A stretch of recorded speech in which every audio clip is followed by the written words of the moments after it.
So let's begin with just a short introduction by the very nature of the constellations, of the zodiac, of the horoscope. It's critical to always emphasize, at least the way I see it, not to get caught up in sensationalism and exotica. People often gravitate to that as a form of escape. I wouldn't call it necessarily an excuse, but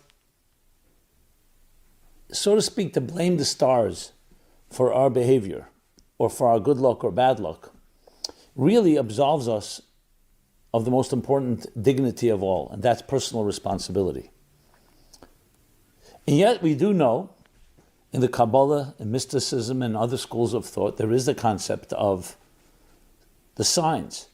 Each month has its sign, with all the details that come with that. So how do we look at it? Is it something that is nonsense? Is it something that has value? How much power does it have? Should I determine whom to date and what job to take based on different signs? So the way Jewish thought puts it is quite practical, while also very mystical and spiritual. And that is, end of the day, we are all born with all kinds of predispositions and tendencies and inclinations, but nothing controls you. There is no such thing as a predestined future. Your circumstances, whether you'll be born with brown eyes or blue eyes, or brown hair or blonde or red, this height, that height, even to what family you're born into, what country, what schools you'll go to, that's not up to you. But what is up to you is how you will navigate. Now, part of our makeup, our DNA, our genetic makeup is also when we're born. And in that sense, yes, there are different times of the year that have their own, we'll call it predisposed set of conditions, circumstances. But that doesn't control us. It's an inclination. It's like some people are born with a more aggressive nature, and some are born with a milder nature. Some are more cerebral, some are more emotional. Some of it is genetic and hereditary, some is not. But the point is, just because we have a predisposition does not mean that defines who you are. And that's critical. How do the Kabbalists put it? That the divine power that created all of existence also created seasons. We know there's winter, there's spring, summer, and autumn. How do you like that? I remember the seasons.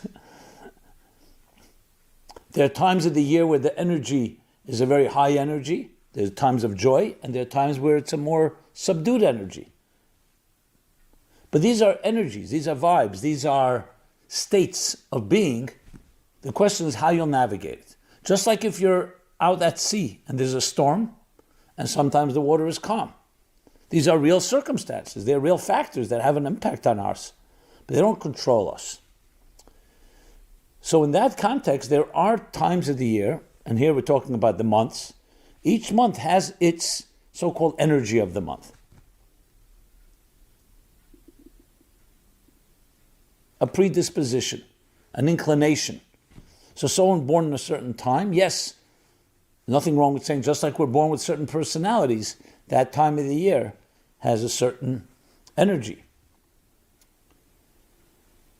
So to give it too much power and saying that energy defines what I'm going to be or who I am, that's not correct. It defines your circumstances and it defines opportunities as well as challenges. But now you need to navigate. So anyone that over depends on it, that becomes something somewhat, as I said, absolving and losing the dignity of your choices. On the other hand, completely to ignore it, not necessarily. But everything with balance and moderation. With that said, so what do the stars tell about you? They'll tell a lot. They'll tell about those different so-called climates, or archetypes, if you wish, or different personality types. Now we're in the month of Aquarius. In the Hebrew, it's called Deli, the month of Deli, which literally means bucket, water bucket. Aquarius is water carrier. So what is the energy of this month? And what does it symbolize? And what does it tell us about someone who's born in this time? And for that matter, even those of us not born in this time of the year, it's still a time of the year that we have opportunities. What's the opportunity of this month? So what is water carrier? What is a water carrier? Sometimes people see that as almost a menial and dismissive type of position. Water carriers, wood choppers are often at the bottom of the rung. Today we may not have those vocations, if you wish, but in the times when it was not necessarily the highest level of work. And yet, the water carrier plays a role. That's a tremendously important role. And when you think about it, it is part of our own soul's makeup that teaches us a very valuable lesson or lessons. So on a very basic level, someone that delivers water, water we know is the essence of life. Our sustenance is dependent on it. Our bodies are made up mostly of water, 75%, whatever the number is. The earth is covered by 2/3 of the earth is water. Without water, we couldn't exist. So it really is the nourishment and the nurturing of everything that grows, including life, ourselves. That's why when they look for water elsewhere in other planets, water is always the first indicator, because without water there won't be life, at least as we know it. But what's a water carrier? Water carrier is someone that brings you water, that delivers it to you. So one of the ways to understand it is this. In life you have two choices. You're either a giver or a taker. I mean, obviously you can mix the two and be sometimes like this, sometimes like that, but it's two different approaches to life. When you're a bearer of light, an ambassador that serves by bringing your unique skills, your unique wisdom, experience to others, you're giving. When you're feeding off someone else, you're taking. Moses, the great Moses, why was he called Moses or Moshe in the Bible? Interestingly, it's not the name his parents gave him. It's the name that Pharaoh's daughter gave him because she found him in a basket in the water in the river Nile, and she drew him out of water. She called him, in Minamai Mishisiu is the verse in the Bible. Somewhat of an ancient Egyptian to draw out water from water. Why would you give him a name like that? And that become the name, that the only name we know. Even though we know the names his parents gave him. But that's the name that he's known as. Explain the Kabbalah is a beautiful concept. Because Moses was a man of water. That there are two types of souls. There are water souls and land souls. Water souls come from a deeper hidden place. Water is called the concealed worlds. We call it the superconscious. I like the word super, not unconscious or sub, which sounds like subterranean. The superconscious, beyond conscious experience. Moses was a soul from that reality. There are souls that are land souls. They come from the revealed spiritual worlds. The difference would be the difference between thought and speech. When you speak, you're revealing your feelings, your ideas. When you think, only you know what they're like. Like water. Things that are submerged in water, concealed in the water. Moses came from that world of thought. But his mission was to be a carrier, an interface, a channel between the superconscious and the conscious. And that's why that was the name that she gave him, whether she knew it or not, consciously or not. But that was the name, because that was his role. That's why the Bible tells us that Moses was a man of no words. That's why when God said to him, you be my messenger, speak to Pharaoh, he says, I cannot speak. I'm a man of no words. He uses different expressions. My lips are sealed, or difficult for me to speak. And God says, who gives man a mouth to speak? It is I. I want you to say my words. I'm not looking for an orator. There's someone that has a perfectly honed voice. because I want you to express ideas that are beyond regular words. And here's the man of no words that left us words that are the best-selling book in all of history. His words have been repeated and continue to be repeated and studied and pored over and analyzed more than anyone else's words. Because they weren't just words. They were carrying the secrets of the hidden world of water. So he was a water carrier. And that's why you find expressions of water always identified with knowledge. In the book of Isaiah, a beautiful verse about messianic times, there will be no longer evil or destruction in this world. Why? Because the world will be filled with divine knowledge as the waters cover the sea. We're told that when the world was created, it was all covered in water. Even according to science, many theories believe that. And then land emerged. We, for 9 months, were completely submerged in the embryonic fluids in our mother's womb. And that's why water is such a critical component in our lives. Not just drinking water to nourish us, but you go into water, you feel nurtured, you feel surrounded, you feel submerged, like in a womb. It's calming. Beachfront property. Yes, it's beautiful sights, but there's something about water that draws us. Because we naturally come from a deeper world that we're not able to articulate. A man like Moses was that water carrier.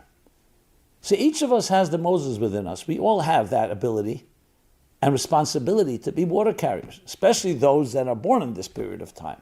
What does that mean? It means to bring a message to others, a watery message. And water, as we know, is a cleanser. It's associated with things being submerged in water.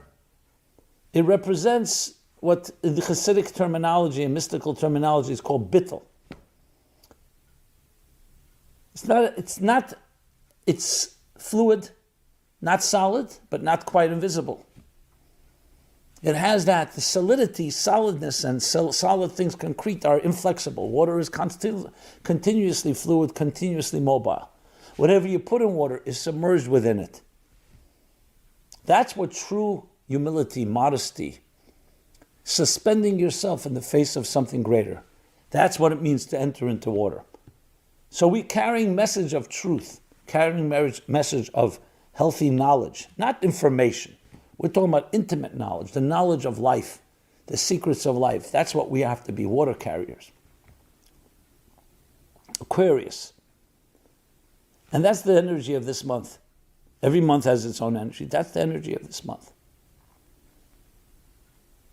So think about it. Next time you meet someone, are you delivering to them a message from a deeper place? A message of inspiration, of warmth, of nurturing. A message that submerges them into something deeper, something greater. That when you're covered in the water, you feel that you're part of something beyond you. Exactly that sensation. So imagine if you saw your life as being a water carrier. Not that bad of a job. Today with technology, we can do it through social media, through messages, through email, other forms of communication. I'm right now trying to be somewhat of a water carrier. I hope I'm successful. And I hope you'll do the same in your own way, through your own channels and your own sphere of influence and your own ways of reaching people. There's that parable, famous parable about a water carrier, where someone had experienced real setbacks and difficulties in life. Didn't know really how to deal with it. So he was told this anecdote, this parable. Every day the gardener would walk to water the garden. So he would walk along a path.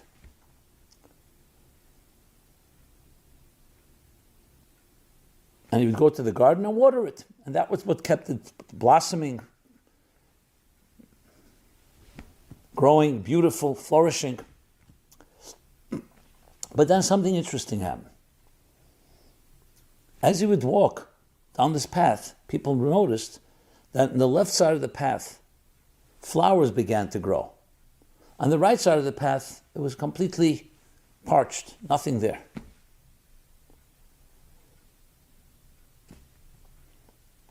What was the reason for this phenomenon?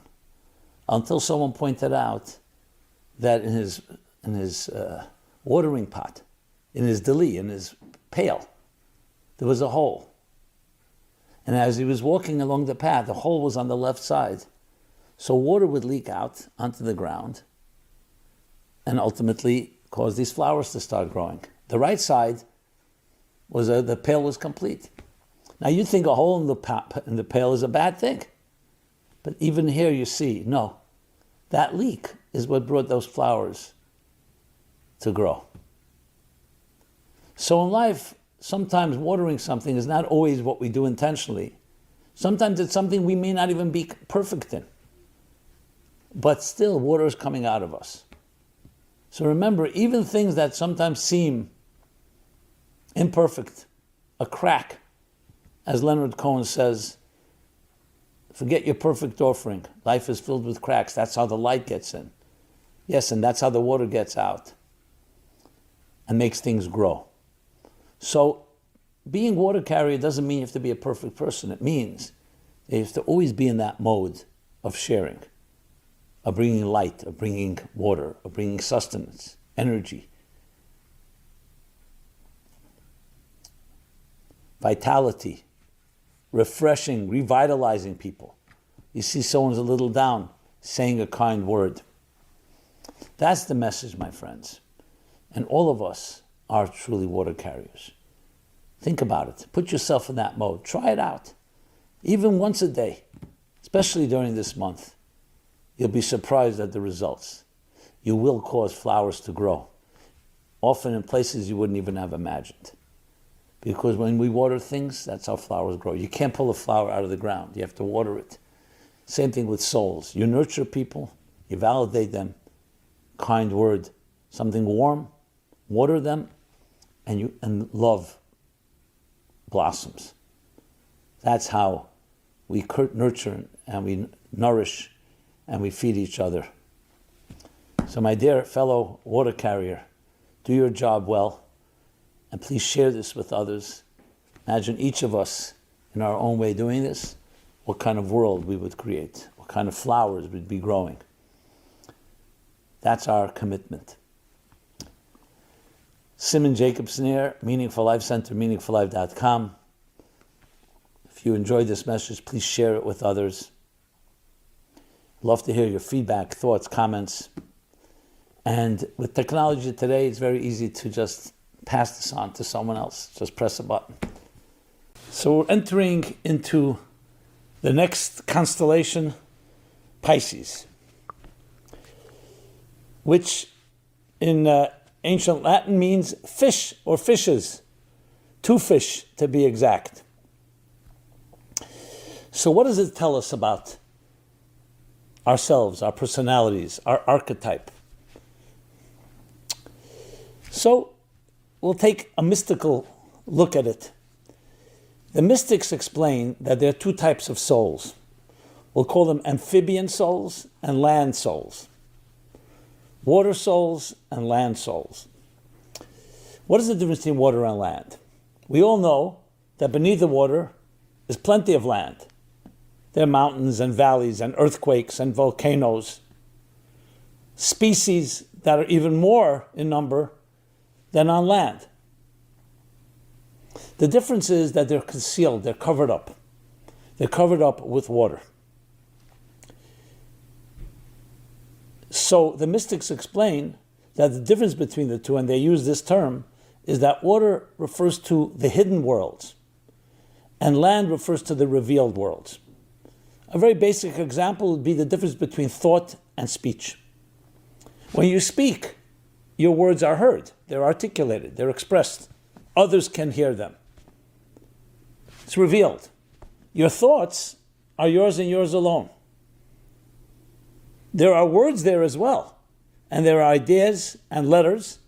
However, they're all concealed. They're submerged in the power and the energy of your thought. to the point that sometimes you don't even discern and recognize the distinct letters and words. Sometimes you can think in words, but regardless, it's concealed. So essentially, all the objects that exist in the water are submerged in another reality. So the fish in the sea represent creatures that are completely and always submerged, in a sense, sublimated in a reality beyond themselves, to the point that the fish can be even considered to be like water, like the world of thought. The world of speech, on the other hand, though we're dependent on oxygen, and we're also submerged within our oxygen, but it's not quite as obvious.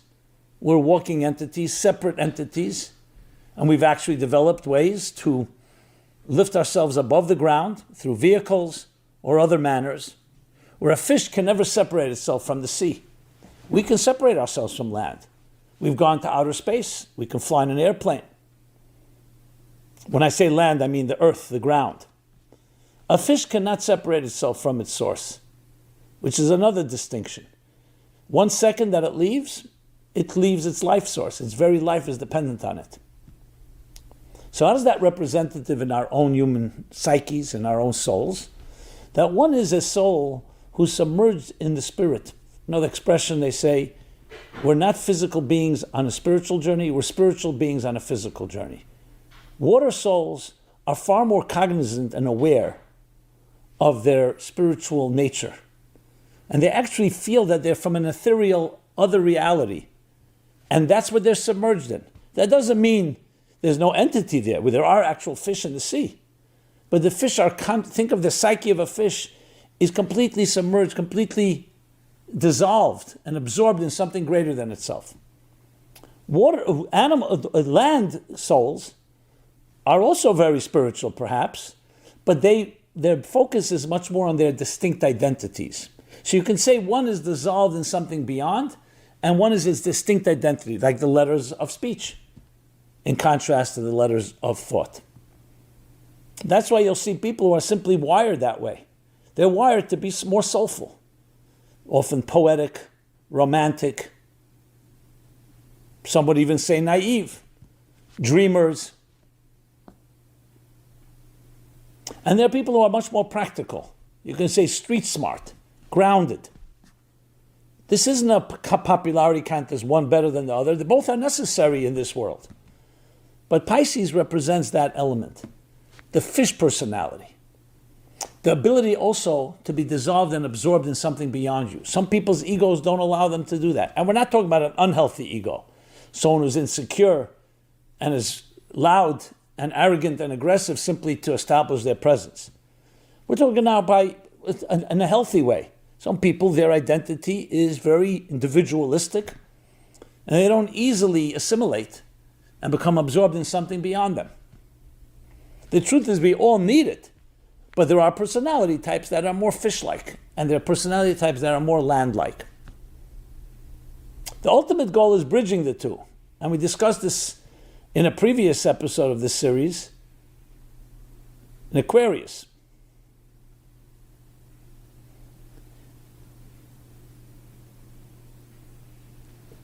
But here the focus is on the fish in the sea itself. So when we talk about the concept of being fish-like, indeed, it describes certain souls whose lives are like the fish in the sea. That's where they're immersed in. They're immersed in something that is often beyond the regular routine. But we have here two fish. So in some of the descriptions of the two fish, they talk about two fish swimming in opposite directions, somewhat reflecting the two poles of fantasy and reality. Sometimes you dream, but it has to be grounded in reality. Now that makes total sense when you think about it, because even the fish in the sea also need a certain element of grounding. However, when it comes to Pisces, it goes even further than that. It's associated with the attribute of joy. So you may have heard of the Hebrew month of Adar, the month of joy. Now what is joy connected with water, with fish? Well, it's the same idea. And we'll look at it from a different angle. People say often, I'm just not wired to be a happy person. I'm just not joyous. How can you regulate joy? It's an emotion. And the answer is you don't regulate it. All of us have natural joy within us. Do you ever see a child, except under extenuating circumstances or something unnatural, that's unhappy? We're born happy because every soul is by nature like a fish in water. Because joy is the inherent state of our internal superconsciousness, which is like water. It's when we engage with land, when we engage with the forces and the elements of a land-like existence separate from our source, then that consciousness and self-consciousness is what creates the dissonance, which leads us to states that are not joyous and not happy. So joy, if you think about it, when a person is happy, there's no real sensation. We're not talking about necessarily dancing and celebrating. It's just an internal sense of contentment, a sense of joy. You feel you belong.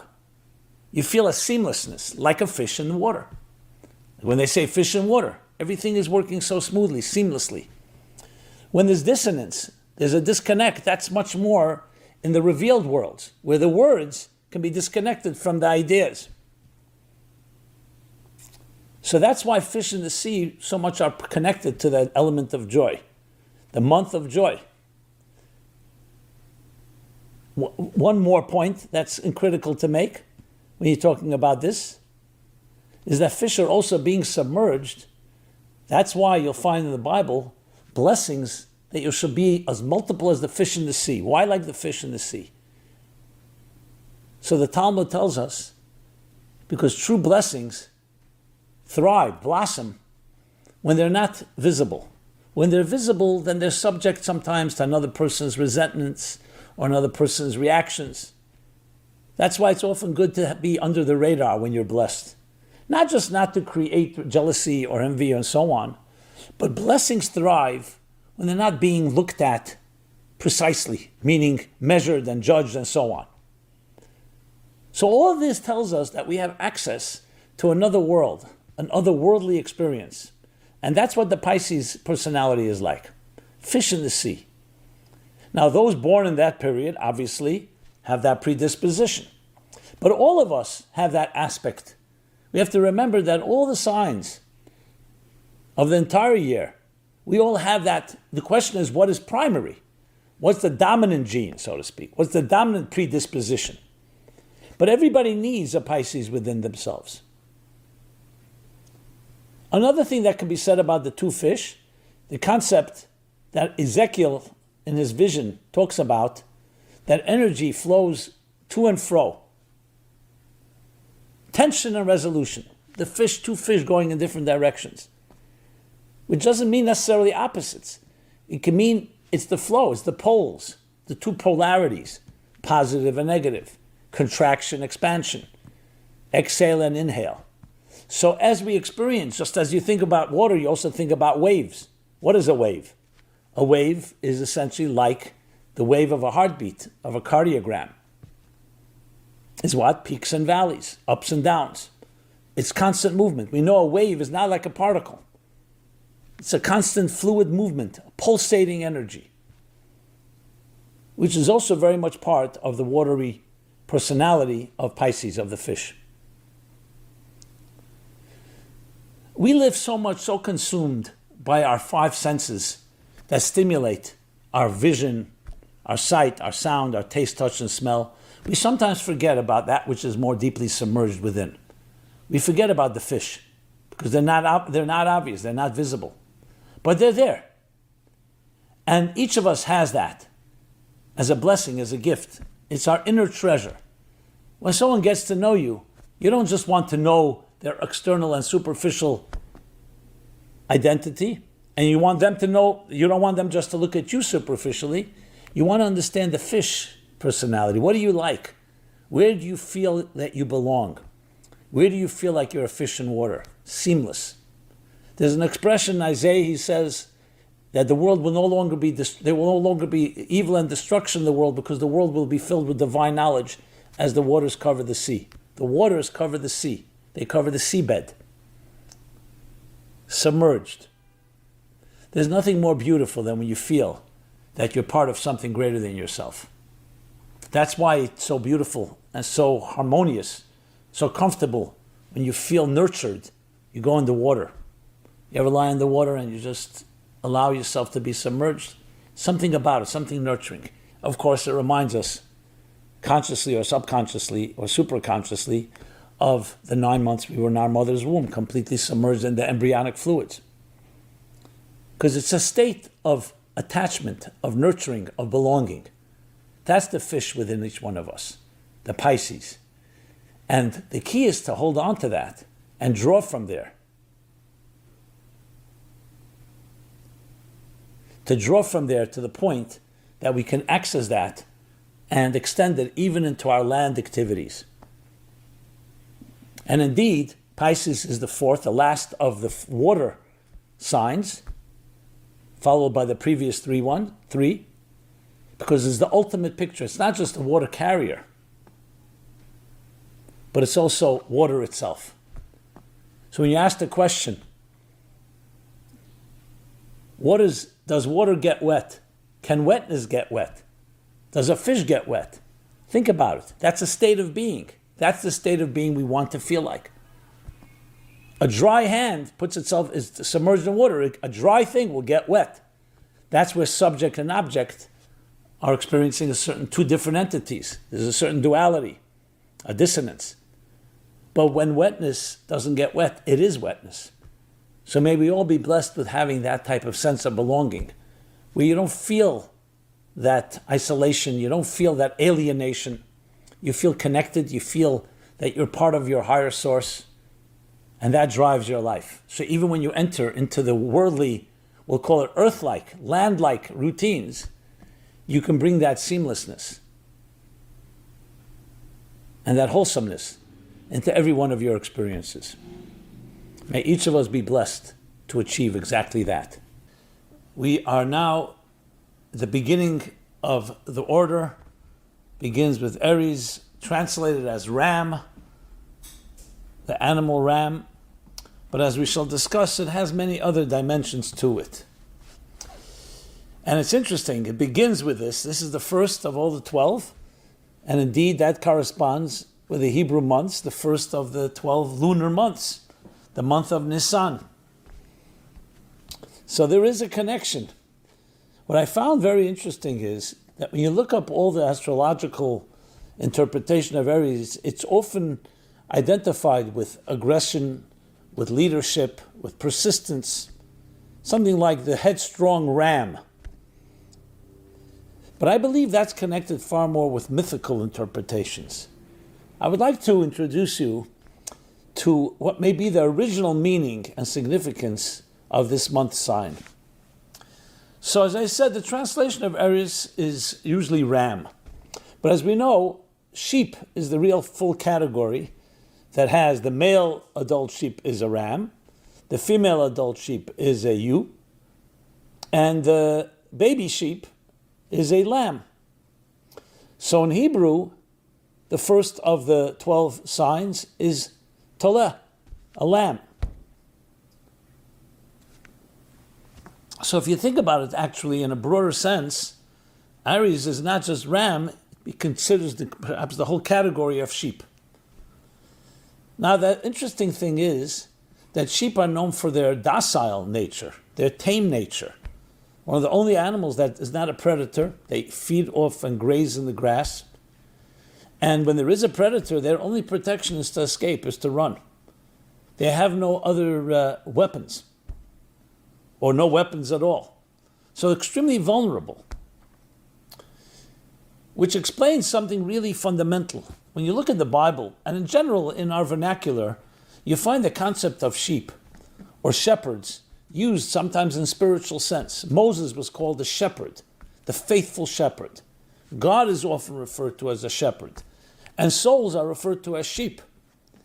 So as a shepherd protects his sheep, God or Moses, the leader, protects its disciples or its followers or its community. As a matter of fact, the first time Moses is described in the Bible, it says he was a shepherd. Similar to David, he was a shepherd. And why? Why is that like such a significant title? Because a shepherd reflects the real essence of a true leader, sensitivity. And the Medrash tells us a story. It goes like this. That when Moses was the shepherd for his future father-in-law, Jethro, so he had thousands of sheep that were grazing, and Moses noticed that one sheep was missing. So he went off looking for the sheep. And he found it a little distant away, had traveled off, and it was sipping water from a brook. And he realized that the sheep was thirsty. And in his sensitivity, he carried the sheep back on his shoulder to the flock.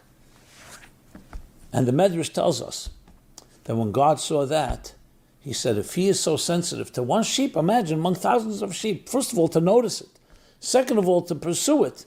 If he's so sensitive to a sheep and no one's watching, how much more sensitive he will be to my people. Sensitivity. And the same with King David. Also, it says leaders are tested by sheep. So, one quality is sensitivity. Many of us associate leadership with aggression, with ego, with power. It's actually the ultimate leader is the most sensitive, the most empathetic, the most heart, compassion. Which takes us into this time of the year. What is this, the first month, or we'll call it the first sign?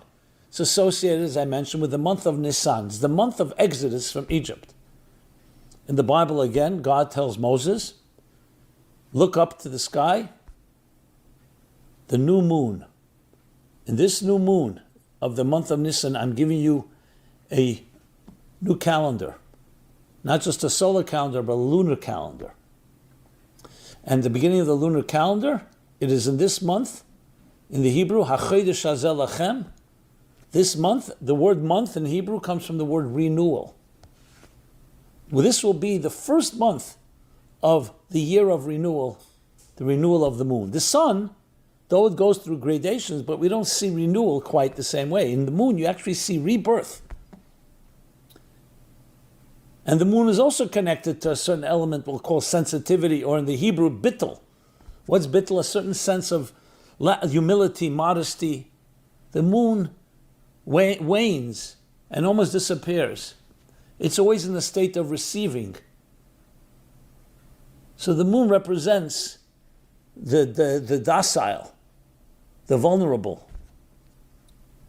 But then it gets renewed at the beginning of the month. And in this month, the people, my people, your people, the sheep will experience renewal. They will leave the difficult genocide and bondage that they suffered at, oppressed, afflicted by the Egyptians. And from here on, we will have Passover. And what's Passover? It's symbolized by the bringing of the Paschal lamb. Lamb. And one of the primary reasons for that was because the Egyptians actually saw the lamb as a deity. Sheep as a deity. To the point that we read in the book of Genesis, when Joseph first speaks to his brothers, he says, don't tell them that you're shepherds. Say you're herdsmen. Because for the Egyptians, a shepherd is an abomination. They consider it despicable, reprehensible.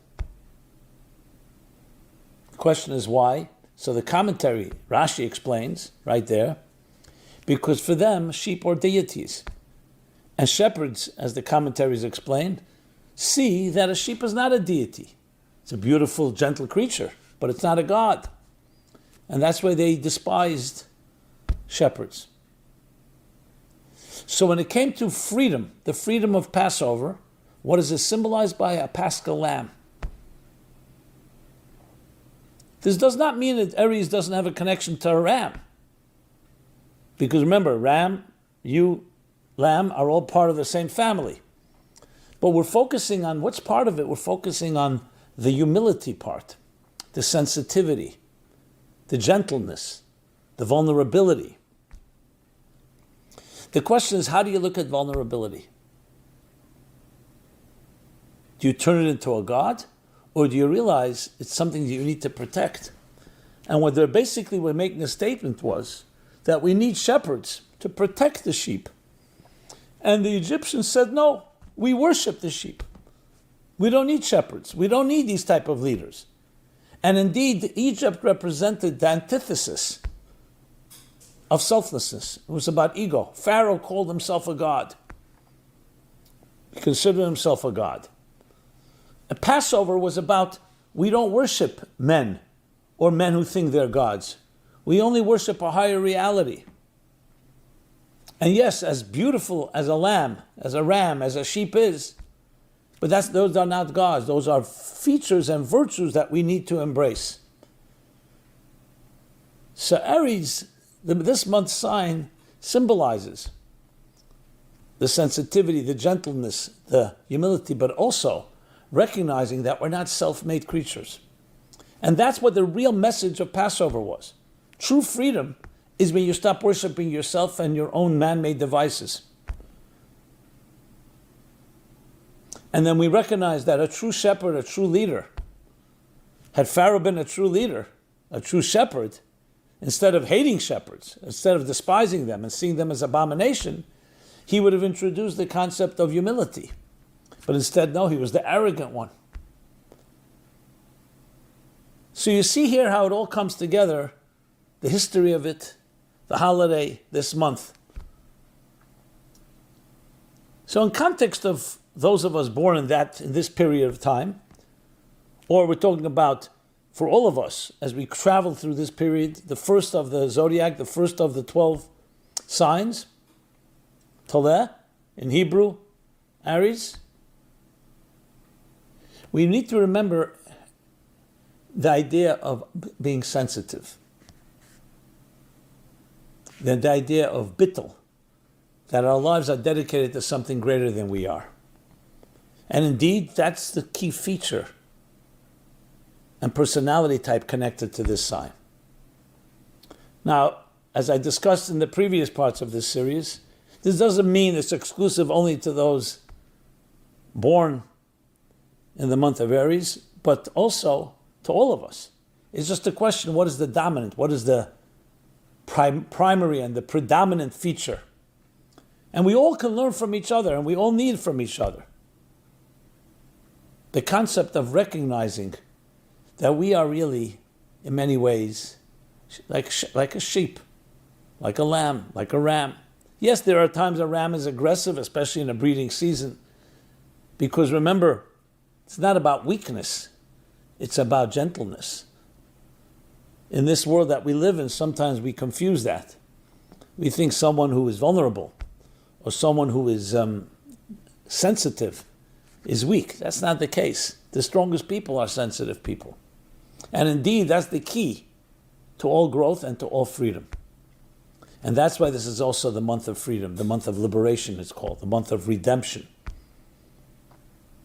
So paradoxically, the sun is all powerful. It gives off light. The moon is a recipient. It reflects light. But the moon has something that the sun doesn't have. You never see two lovers staring at the sun, but you see them gazing at the moon.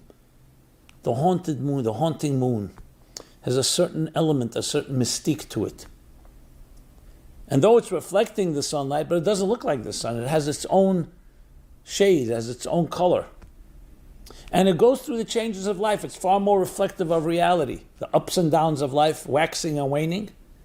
And at the moment where you think it may disappear, it's reborn again. And so too are we. And it's embracing, celebrating our vulnerability, celebrating the idea that at times, yes, we are not predators. And we need a shepherd, we need the divine shepherd, the Moses in our lives, to help guide us, to help protect us. But there's a Moses within each one of us as well. And we have that divine soul. So celebrating that gentleness is the key energy of this month. How much we can use that today? Well, how much arrogance, ego, power, control, money.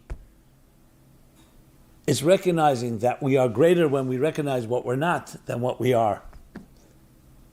And when you're dedicated to something greater than yourself, you become an extension of that. Everybody's looking for the secret to eternity, the fountain of youth. So we've had the pharaohs in the pyramids through mummifying or other methods trying to create some eternity. We have other modern methods. But ultimately, the secret to eternity is to committing your life to something greater than yourself, to being a sheep, to being a lamb of a greater shepherd. And when you become dedicated to eternity, you become an extension of eternity. And then you become indestructible. And that's the power of this month. So it's quite powerful. And it also makes sense because it's the beginning. With this, the entire year begins. So it infuses each of the signs and each of the months with this power. And then when you combine them with the different 12 signs, you come away with a complete spectrum, a full picture. To just give one demonstration of how do we get into the Aries type of state of mind, is to recognize that no matter how much we know and how much we've accomplished, there's so much more to know. So I've often told this analogy. In the good old days, in the shtetl, in the town, the old towns, there was a city called Chelm. It was actually wise people, but their neighbors were resentful, so they created this folklore of the fools of Chelm. In Chelm, the small town, there was a farm, and there was a farmer who took care of his little farm. Even though it was a small farm, but it was his. He had inherited it from his parents and grandparents. He knew every grain of soil. He took care of it. It was his baby. One day, he gets a visitor from a big city farmer from Iowa. Thousands of acres, bigger than the entire city of Chelm, maybe bigger than entire Poland. And he gives him a royal tour of his Chelm farm. They sit down afterwards to dinner, and he says, "What do you think about my farm here?" He says, "Nice and cute, but it's so tiny." And the Chelm farmer's taken aback and says, "So tiny? How big is your farm back in Iowa, in the United States?" He said, "Well, how is he going to have to find a point of reference?" He says to him, "My town, my farm.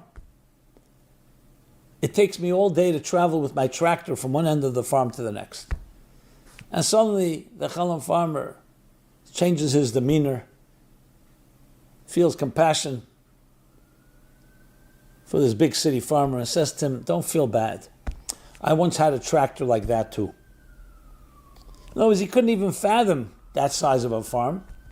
So he thought when it takes him all day, it must have been the vehicle is the problem. It took him all day to crank up this old shmata jalopy to move from here to here. Now he wasn't malicious. He was not being in any way fictitious. He was ignorant. That was the farm he could envision. So if someone asks you a question, are you closed-minded, narrow-minded, or subjective? Most of us will not say we're narrow-minded and closed-minded. Because part of being subjective, it makes you think you're objective. But we're only as objective as our perspectives allow us. We each have our farms. And that's what it means to be a sheep. It means to be a lamb. It means to be a ram. It's a recognition that there's a far bigger picture than you are. When you do that, you open yourself up to those horizons. But sometimes we get stuck in our myopic vision. We think that's all there is. You ask someone, what does the horizon look like? If you're staying in a valley, there's one answer. If you're standing at the plateau on flat ground, there's another answer. If you're standing 10 feet up on a mountain, a third answer. And if you're on top of Mount Everest, a fourth answer. And they're all true, because everyone's perspective shows them a different horizon. So in this month of Aries, let us all embrace, celebrate the understanding of a bigger picture, and that allows us to experience the renewal of the moon, the love of the moon, the vulnerability of life that opens us up to dimensions that we could never reach when we feel all powerful and all dominant. And that truly leads us to true redemption. Thank you so much. This has been Simon Jacobson. What do the stars tell us about ourselves? We've covered the month of Aries. There are many different ways to explain and interpret the signs as they apply to our lives. The predispositions that they help defining our personalities, our characteristics. I want to take a particular focus here on the series. There's three, we'll call it the 3 months, the 3 signs that began with Aries, followed by Taurus, and now Gemini. Besides that, each has their own self-contained message, but they also complement each other and actually work and grow and progress one into the next. So we know the first of all the 12 signs begins with Aries, which corresponds to the Hebrew month of Nisan, which is the first of the 12 lunar months. So this perspective I'm taking from the Jewish mystical and Kabbalistic teachings. Aries, which is usually translated ram or lamb, is followed by Taurus, the bull. In a previous part of this series, we discussed the difference between the two. One is more docile, one is more gentle, and the other more aggressive. Corresponding to the two poles, the two polar opposites of chesed and gvura, which is kindness, gentleness, and discipline, strength. Both are necessary, and they both complement each other. But they're different types of personality types. Now we come to Gemini, twins. Te'umim in Hebrew, twins. Twins immediately tell us that there isn't one, there's two, but they're twins. Which means there's something that corresponds, something that connects, something that's in common between the two. So here's how the mystics, the Kabbalists put it. That everything in existence is structured in threes. There's the right, there's the left, there's the center.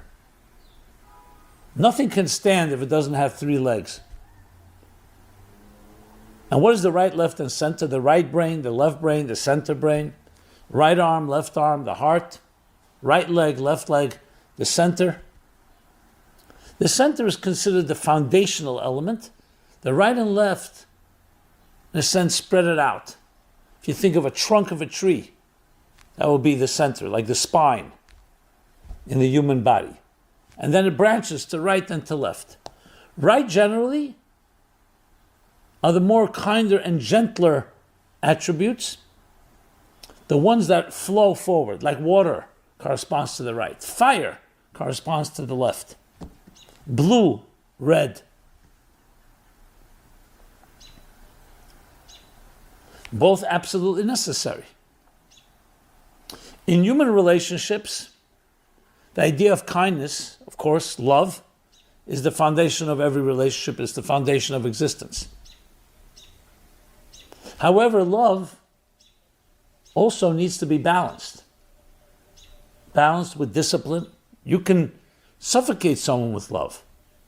You could drown a field, even though rain is giving love, but the rain has to come in raindrops. So you have the other side, which seasons, which regulates, which guides, which disciplines.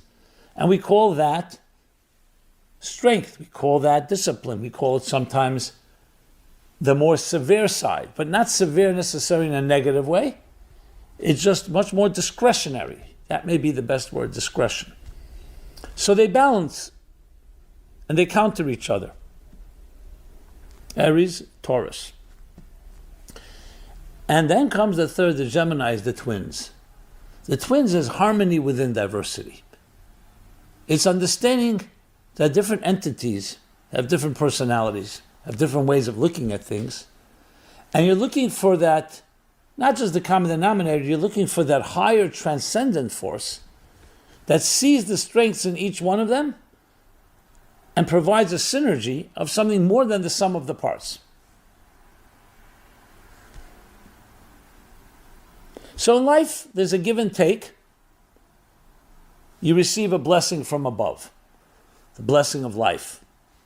Parents, others that have helped shape and helped bring you where you are right now. Then there's the things that you do through your initiative, your efforts. And then we need to join the two of them. You want to have the best of both worlds. And that comes to what we call, in the sporadic structure, Tiferes, harmony, beauty. Think of beauty. What's a beautiful thing? The color blue can be very beautiful. The color red can be beautiful. One musical note can be beautiful, but we don't really call that beauty. One note, you keep playing it, it gets monotonous. One color will also be monotonous. Beauty is actually harmony within diversity. You say a beautiful face. Is it the eyes, the ears, the nose, the complexion, the cheeks, the forehead? It's a combination of all of them that just come together in this harmony. When you hear a beautiful song, it's many different musical notes and perhaps many different instruments. But they all come together in the right order.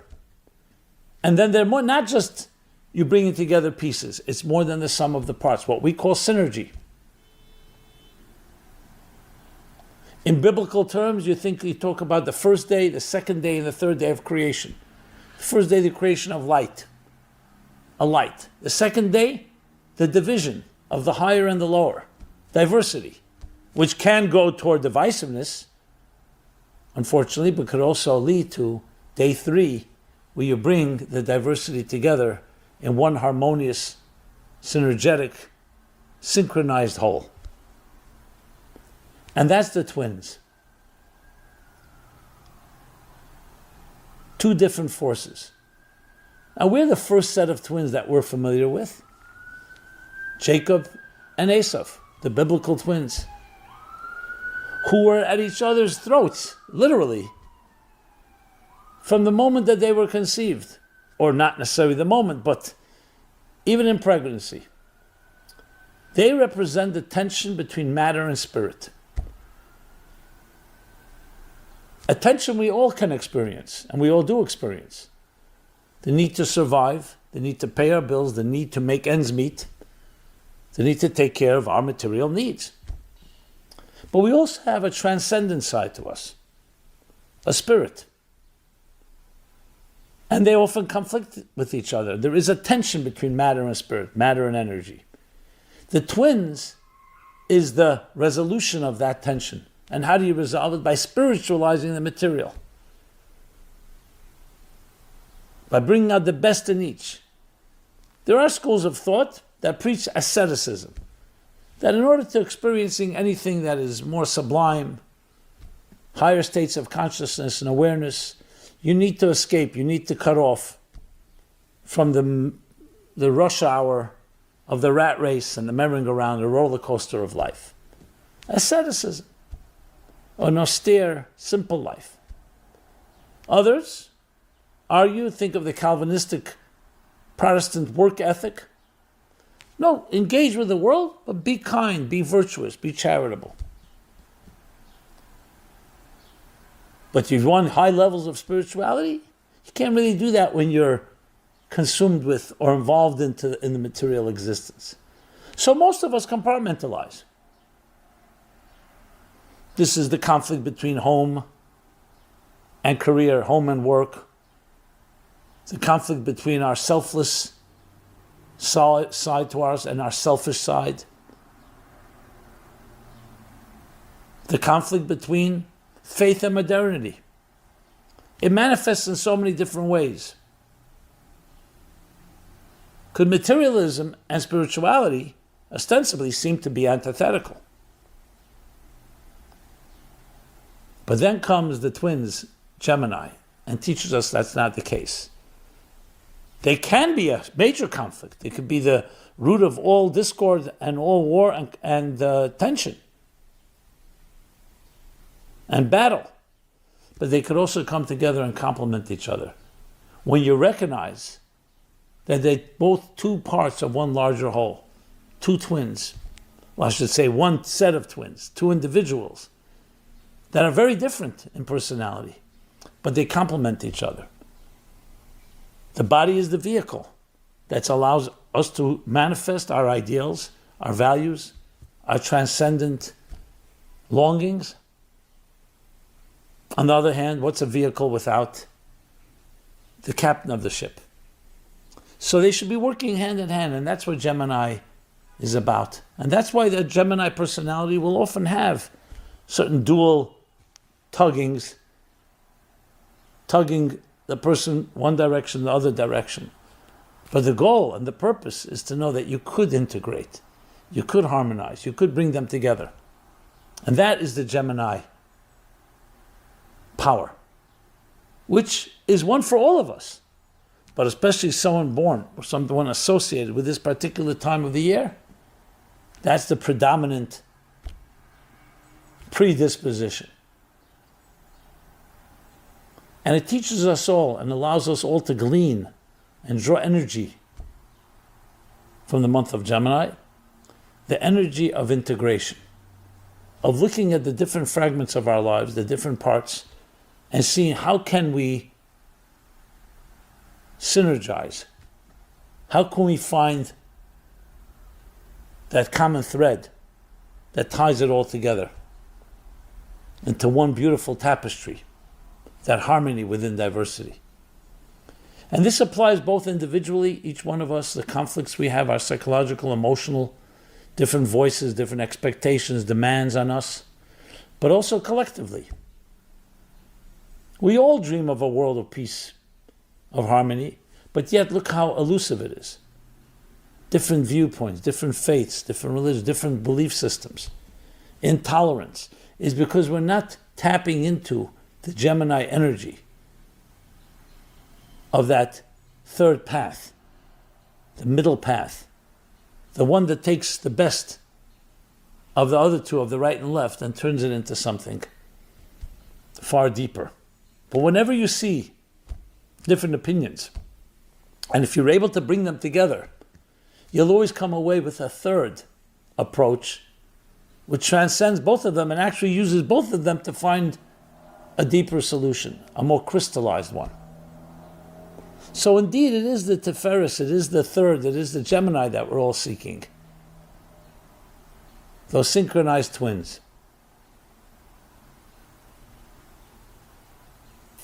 In recent years, the concept of mirror neurons has begun to capture our imagination. The idea that we mirror each other's neurons. The classic example, whatever reason, maybe we can identify with it. You see somebody about to close the door on their finger, and you'll say, ouch. Even though you're not there, you're not feeling it, because you identify, we mirror and reflect each other's neurons. Some will call it empathy. Empathy, which indeed is part of the Gemini personality, a certain element of empathy. What is empathy? That we go outside of our own confines, our own boundaries, our own parameters, and we can experience another. Because that indeed is the secret to create such harmony. Because as long as a person is controlled by their ego, and by the need for control, and by the need to dominate, then you will be who you are, and others will either have to be subjugated to you, or in some ways subdued, or surrender, or annihilated even, as you see in relationships. Often there's a dominant partner and a submissive one, a passive one. But true beauty is always going to be two individuals, twins. Each one brings their strengths, then they come together. More than the sum of the parts. And that is a third deeper energy, but that requires an element of selflessness, an element of modesty, the way I like to put it, a suspension of your own interest in order to experience something greater than yourself. That's what true love is. Not just to give, not just to take, but love is the ability to transcend yourself. Find something deeper that you could never find on your own without the other. And the same thing with the other looking at you. Twins, each coming with their own uniqueness, but at the same time complementing each other. It's a beautiful concept, but how do we begin? You begin by simply looking at yourself and lowering the temperature of your own demands and needs, of your own ego, of your own self-contained, driven force, what we call self-interest. And recognize that we are truly all parts of something greater. We are parts of a larger tapestry, a cosmic symphony. And each of us is absolutely needed, while also being complemented by everyone around us. So Gemini is ultimately the marriage between heaven and earth. The hug, the embrace, the kiss between the spirit and matter, between energy and matter. And indeed, going back to the biblical story, what do you find? That in Aries, in Nisan, was the redemption of going out of the limitations, the Exodus. Then came Taurus, which was the efforts and the initiative that comes from below, not just as a gift from above. And then the third month, the month of Sivan, is the month of Sinai, the revelation, where heaven and earth met for the first time. The power that it infused us all to be able to spiritualize the material world, to turn the physical into something soulful. Not as two separate worlds, not as a dichotomy. To use Einstein's most famous formula, E equals mc squared. Energy is matter.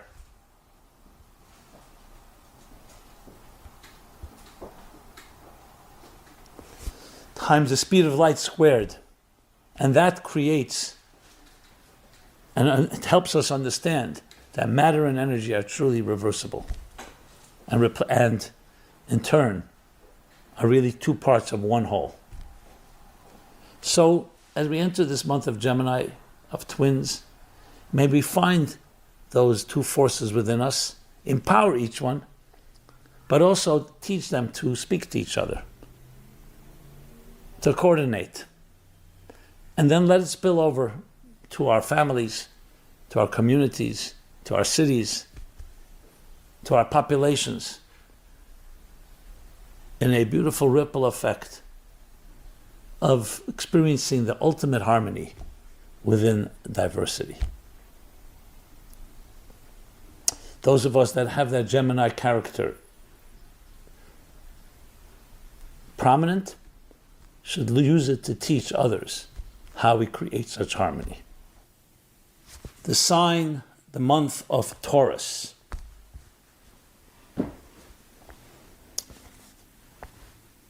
Translated into English, Taurus is bull. In Hebrew, it's shar, sometimes also translated as ox.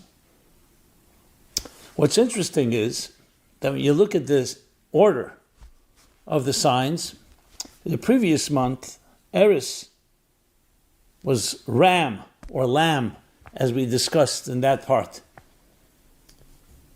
So to really appreciate the personality type and the energy of Taurus, it would be good to contrast it. And here,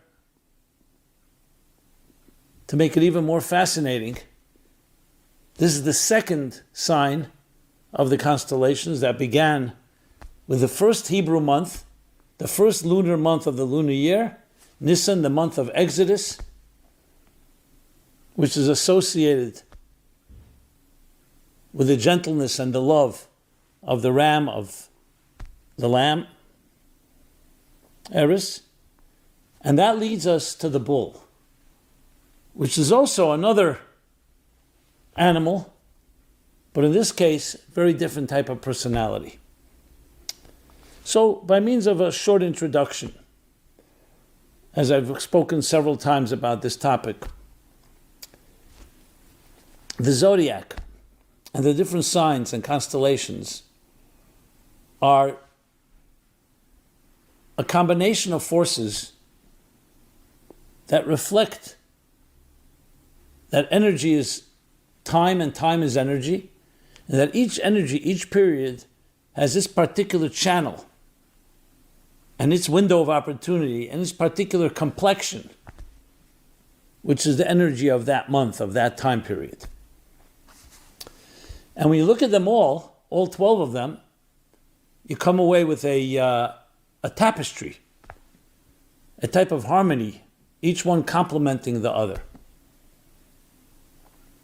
So just let's use a simple example when it comes to life in general. The way life is structured is we are first born as children, nurtured, protected, loved, unconditionally validated. The security, the trust that's built up. And as children, we're on the receiving end of that love. And of course, we're talking about a healthy situation where all that is provided. That prepares the child with the resources and the tools and the confidence. As the child grows into adult, it can become a responsible, independent adult. And now, instead of just being on the receiving end, the child begins to give back, to carry the load. And not just the load be carried for the child. So the mystics explain that the same is true in the months and the signs. That the first sign is one, we talk about Aries, we talk about the ram, we talk about sheep, we talk about a lamb.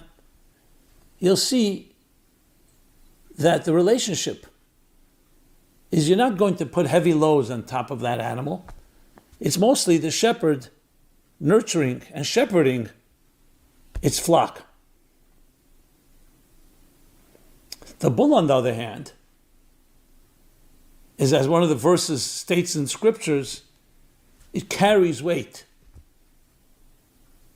It can carry a heavy weight, and it has that element of strength and power.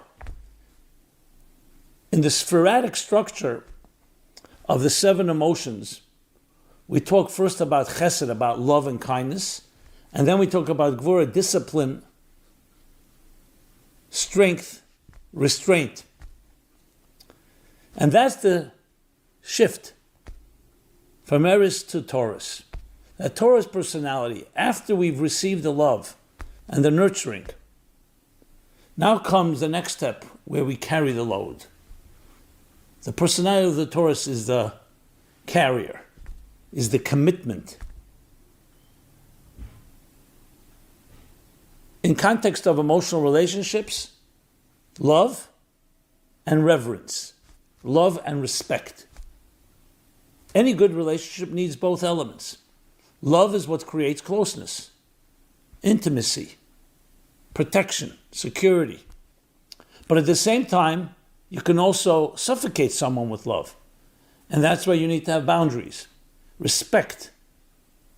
A healthy relationship will always have a certain reverence and respect for the dignity and space of another.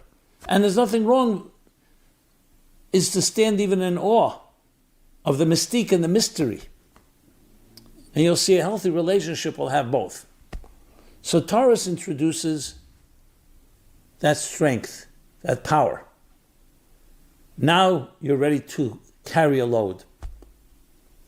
So when it's combined with the previous sign, you have really essentially 2 personality types. So in our personal lives, we need both. We need to be recipients. We need the love, we need that support, but we also have to be givers. And we have to demonstrate that strength and that persistence. Now, if you have one without the other, you'll always have a compromise. Because strength can also go the wrong way. the bull is also known for its inflexibility, for its stubbornness. And that's why we need to understand the perfect balance. Stubbornness can be used for good when it's commitment, and you don't give up when it's difficult. You won't retreat. You'll see the nature of a bull is that it forges ahead, it drives forward.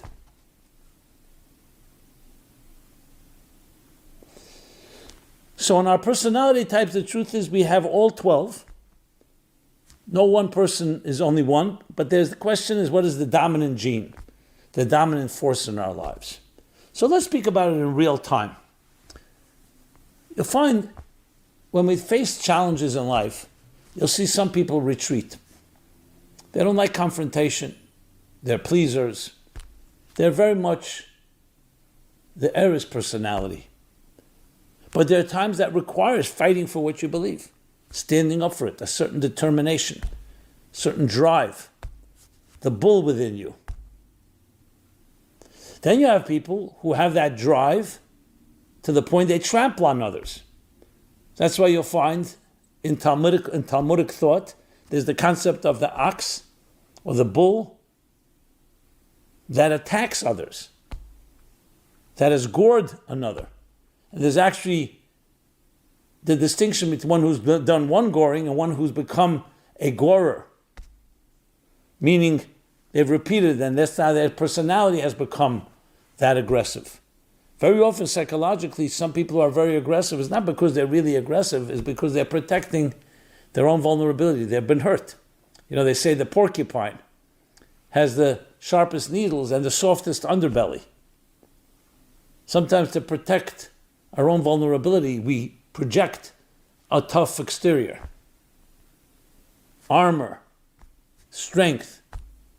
So we see it can be distorted. At times it's necessary to protect ourselves. But a true relationship, you want to be able to have the humility and the balance. That at times you need to stand up and fight for something and not just retreat and not just give in and compromise.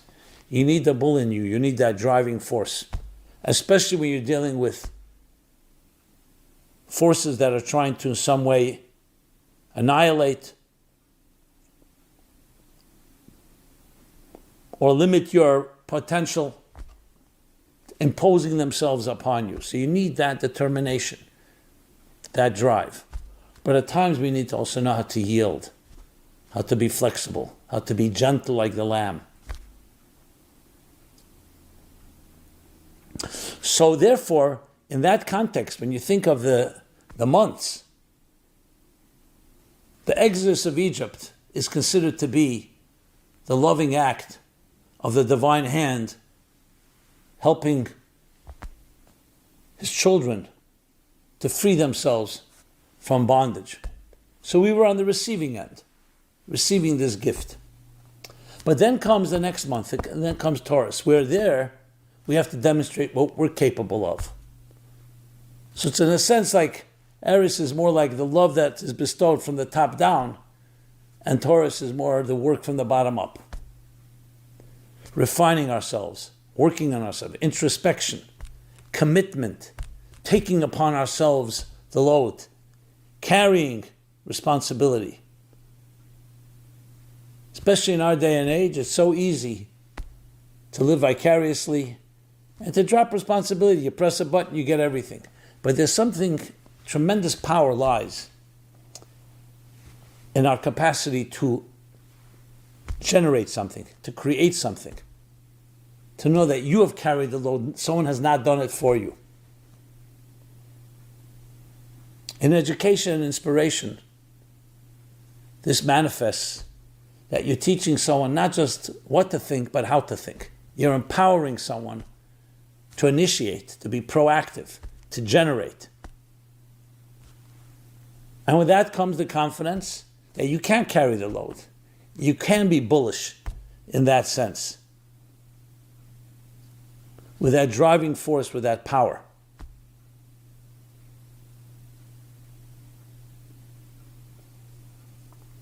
So, as far as looking inside our own souls and our own psyches, Taurus teaches us the need to access that strength within us.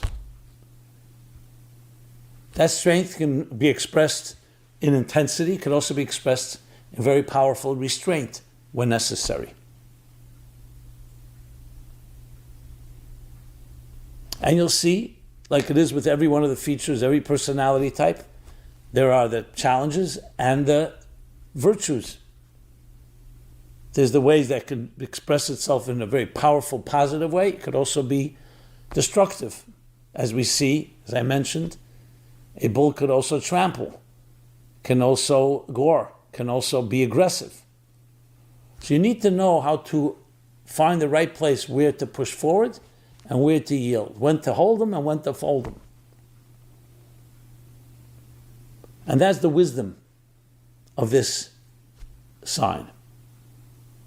So if you were born and you're connected to this period in time, and all of us, as we travel through this period in time, this is the characteristic to focus on. Do you fight for values that you believe in? Or do you avoid confrontation? And when you do you do it with humility, with a gentleness as well, but still you're firm. You're not wishy-washy, not like the guy that says, I used to think I'm indecisive and now I'm not so sure. That you have a certain determination. It could be quiet. It doesn't have to be loud, it doesn't have to be aggressive, it doesn't have to be imposing and dominant, but it has to be solid, like a bull. And once we're able to access that part of ourselves, you'll see that you'll be able to achieve many things in life. Many of us, as I said, retreat, shrivel in fear, cower, either because we may have been criticized or we just don't like to ruffle other feathers. But the intention here is not to ruffle. The intention here is to stand up for things you believe in. It's a critical piece that many of us today are lacking. I remember reading an article. They probably still have these retreats. These like masculine retreats. I think it was called Iron John back in the time, where men would come together for a weekend and wear skins and sweat and get back to that primal masculine energy. Not to be wimpish, not to be emasculated, grunting, sweating, climbing a mountain. So after one of these weekends, an executive comes back to his office and he's sitting and talking and he says, this was a tremendous weekend. It was very expensive, but I went and we sweated. I really connected to the man inside me, something that I lost for a long time ago. So he happened to run a company, which was a construction company. So one of his workers says, boss, if you want to sweat, you don't got to spend all this money.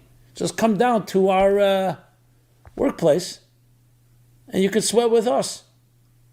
So his boss says to him, no, I don't really have the time for it. I scheduled a certain weekend. I carved out time. And he says to his boss, he said, boss, if you sweat when you want to sweat, it ain't sweating at all. In other words, to plan sweating is meaning it should be part of your comfort zone. You also have a little sweating on your resume, in your repertoire. Is not the real thing. Sweating really means getting out of that comfort zone. To be a bull in the real way means to push something, not because it makes you comfortable, not because it's another quality that you can check off and say, now I have that as well. It really means you're a fighter when you need to fight. But a fighter does not mean a fighter that offends. It doesn't mean a fighter that hurts others. It means you stand for something, you believe in something, and you're driven to do it, and you own it. You own it.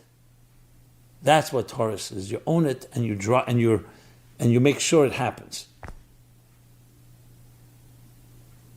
And that's a feature that each of us has to access and each of us has to reveal within our spirits.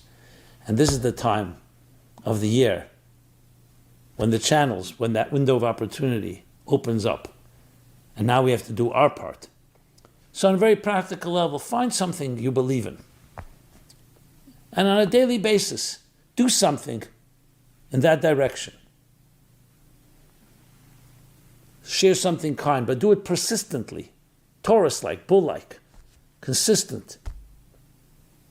Do something that takes you out of your comfort zone. There's a time to receive, a time to be nurtured, there's a time to nurture others. When you act on it, it draws out that energy. It's like exercising that emotional muscle within you of gvura, of that strength, of that intensity. And that in turn opens up channels of intensity from above that bring us and shower upon us tremendous blessings, the Taurus-like blessings. Now we are in, as I said, Leo, which follows the previous Cancer, and all these programs can be seen on our YouTube channel as well as our other platforms. So check it out, and I hope this will be meaningful.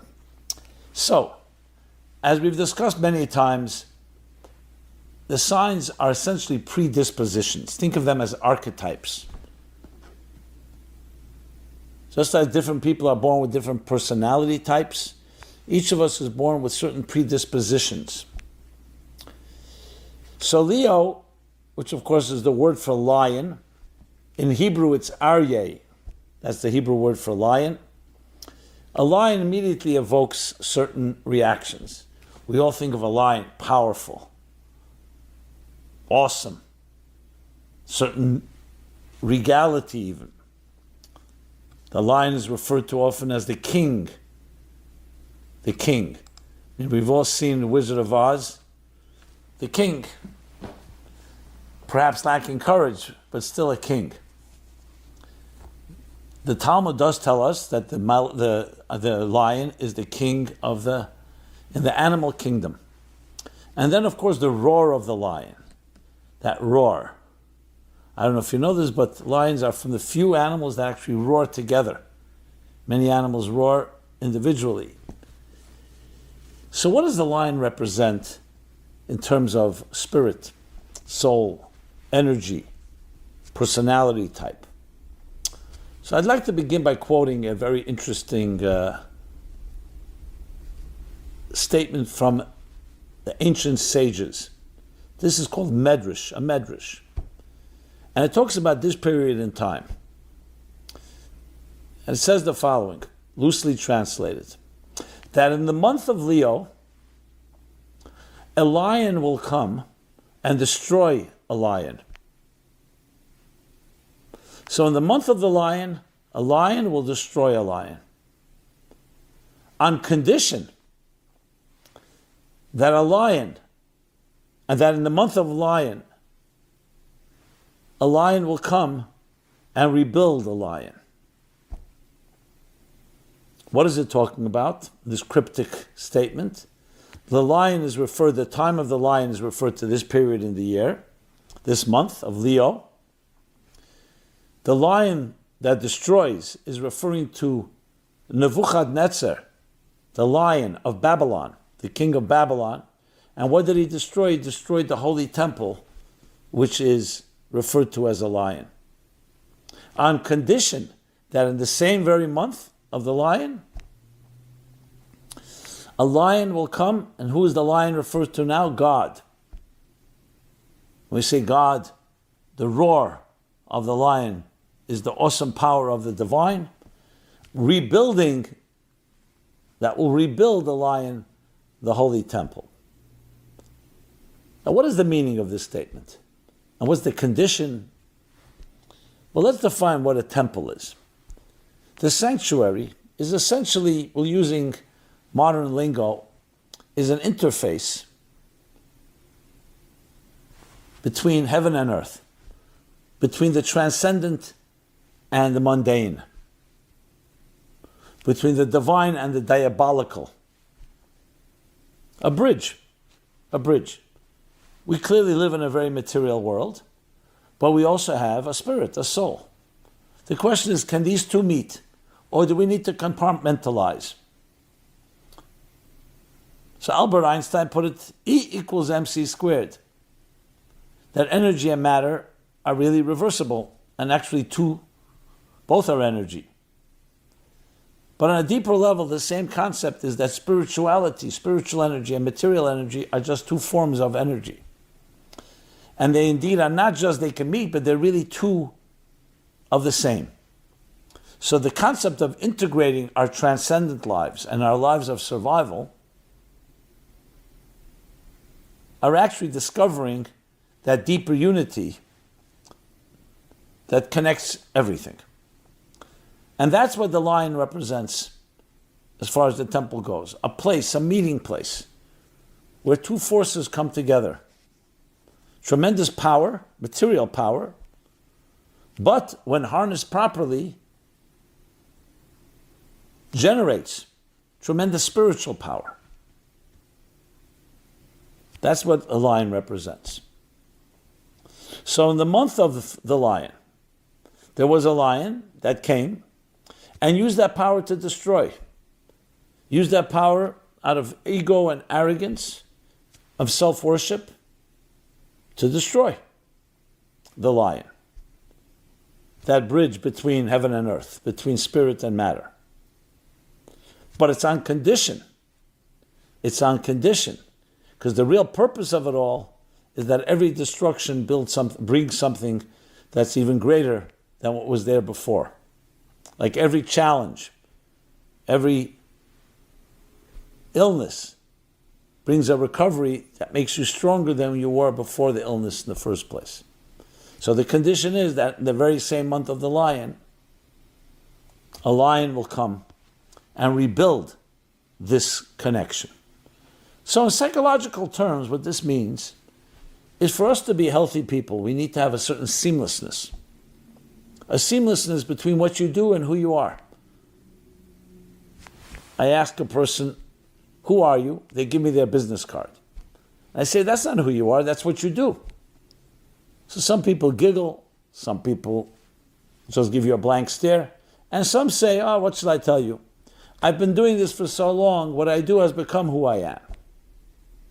And some will even sigh and say, I know, it sounds crazy. It's like the ship tells the captain where to go, or the captain is telling the ship where to go. Who you are should dictate what you do. Not what you do should dictate who you are. But we often live from the outside in rather than from the inside out. So we respond to expectations, to demands, to pressures, to deadlines. Bills have to be paid. But we're not physical beings on a spiritual journey, we're spiritual beings on a physical journey. So it's your spirit, your soul, your very purpose in life and mission should be driving everything else. That's the bridge. That's when body and soul are in harmony. That's when there's an inner peace, where you're not being driven by disjointed fragments, but rather things are coming from a hub and then expressed through the spokes, rather than the spokes dictating the hub. So it's important to ask ourselves that question. Who am I? What drives my life? What's my mission statement? And you're able to answer that and then say, from the mission, I then express it through my different activities, my different thoughts, speech, actions, the different involvements I have. Then you have yourself an integrated life. That's the ultimate lion. And then you can take your material successes and the power and harness it, channel it and direct it toward fulfilling the very purpose of existence. However, when there's a dissonance, when there's a severing between the two, that's when all the issues come up. When people talk about feeling anxious, feeling out of place, feeling not aligned properly, you're talking about something that there is not harmony. Think about health. What is a healthy body? What does it feel like to be healthy? If you have any answer to that question, what it feels like, that's already a bad sign. Health shouldn't feel like anything. It's seamless. There's no sensation. The same thing on a spiritual and psychological level. So Leo, lion, represents that integration, or it can represent the destruction. Every malady, every challenge we have, every form of trauma or suffering, every toxin or pollutant that has in some way affected us, whether it's our insecurities or our fears, lack of self-esteem, is essentially the destruction of your lion. That's why it's called Babylon. Babylon, the Bible tells us, comes from the word confusion. Babel, to babble, the confusion of languages, the confusion of the language of your soul and the language of your body. They don't understand each other. And the rebuilding of, and the restoration, and the reclaiming of your very dignity and its expression in this world is the building of your lion. And you'll see people who often behave like a lion in a sense, violent, angry, is due to a dissonance that's happening. Not justifying it, just explaining it. And those that change the world with tremendous power are due to that harmony where it comes together. So similar to the previous month, but on a much more lower scale, Cancer. Talked about the crab that also has that paradox. So the lion, of course, in a more pronounced way, is a person of paradox. There are two forces at work and they can go both directions. A king can be corrupt, can be a tyrant, can abuse, but a king could also be noble and humble and lead by example and use his or her power to transform existence. So the Leo personality type has those two elements, and therefore it reflects itself at times where it can go one extreme to be a very sad, tragic, destructive experience in life, or the exact opposite, a rebuilding of the highest order. Our purpose in life ultimately is to create integration, is to unite. I mean, the essence of all science is the search for unity, trying to find the common denominator, the threads that connect all the details into one harmony. Harmony within diversity. That is the lion of our lives. We want to build such a temple in our personal lives, our emotional lives, our psychological lives, our spiritual lives, in the lives of our families, of our communities, and by extension, to everyone we can reach everywhere in the world. And it's this time of year, the time of Leo, the sign of Leo, where you have those two options. So who will rule? The confuser of Babylon? Or the divine lion that takes his power and transforms a hostile world, a challenging world, into a divine garden, into a beautiful environment, where each of us and each person is able to express his or personal mission in life, the dignity of your individuality, the dignity of your uniqueness, of your indispensability. And then, when you have that working, all the power in the world is then directed, harnessed, channeled toward tremendous revolutionary change. Now, some of us were not necessarily born in this period of time. We still have that personality feature. May not be as dominant, but the lesson is to all of us, but especially to those born in this period of time. And it's interesting, in our hemisphere, in contrast to the lower hemispheres, it's a time of heat, summer heat, especially this year. And heat too has both extremes. The passion of heat, the fire of heat, the perspiration, which on one hand can be very, very overwhelming and even destructive.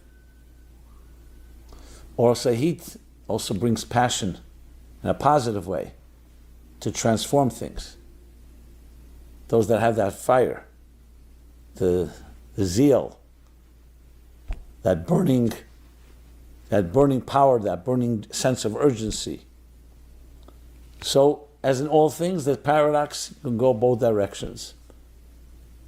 May you and I and all of us use that line within us to be a king worthy of the title that changes, that affects, that influences, that inspires and empowers everyone we come in contact with.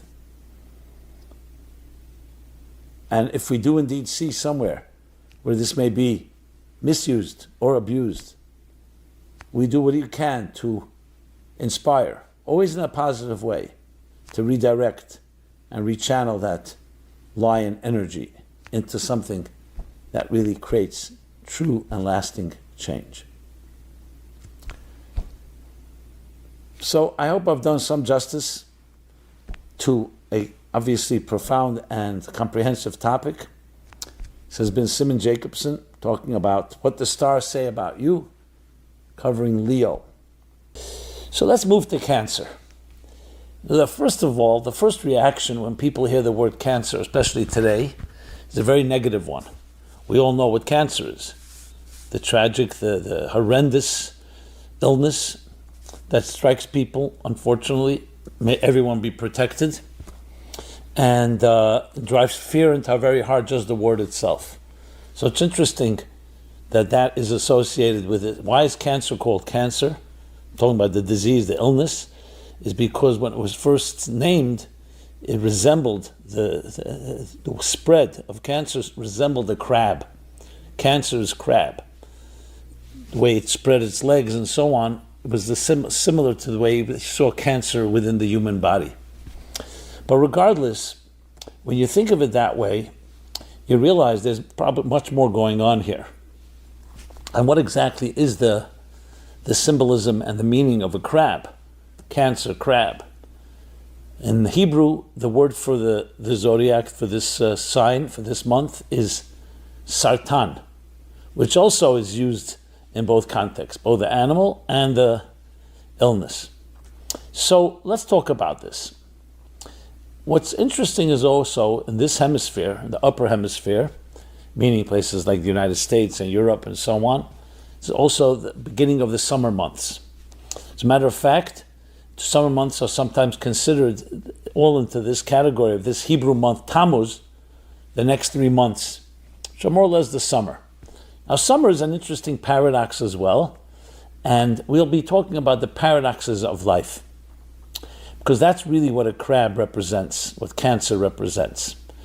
Two extremes. So let's begin with a very basic observation, a basic study.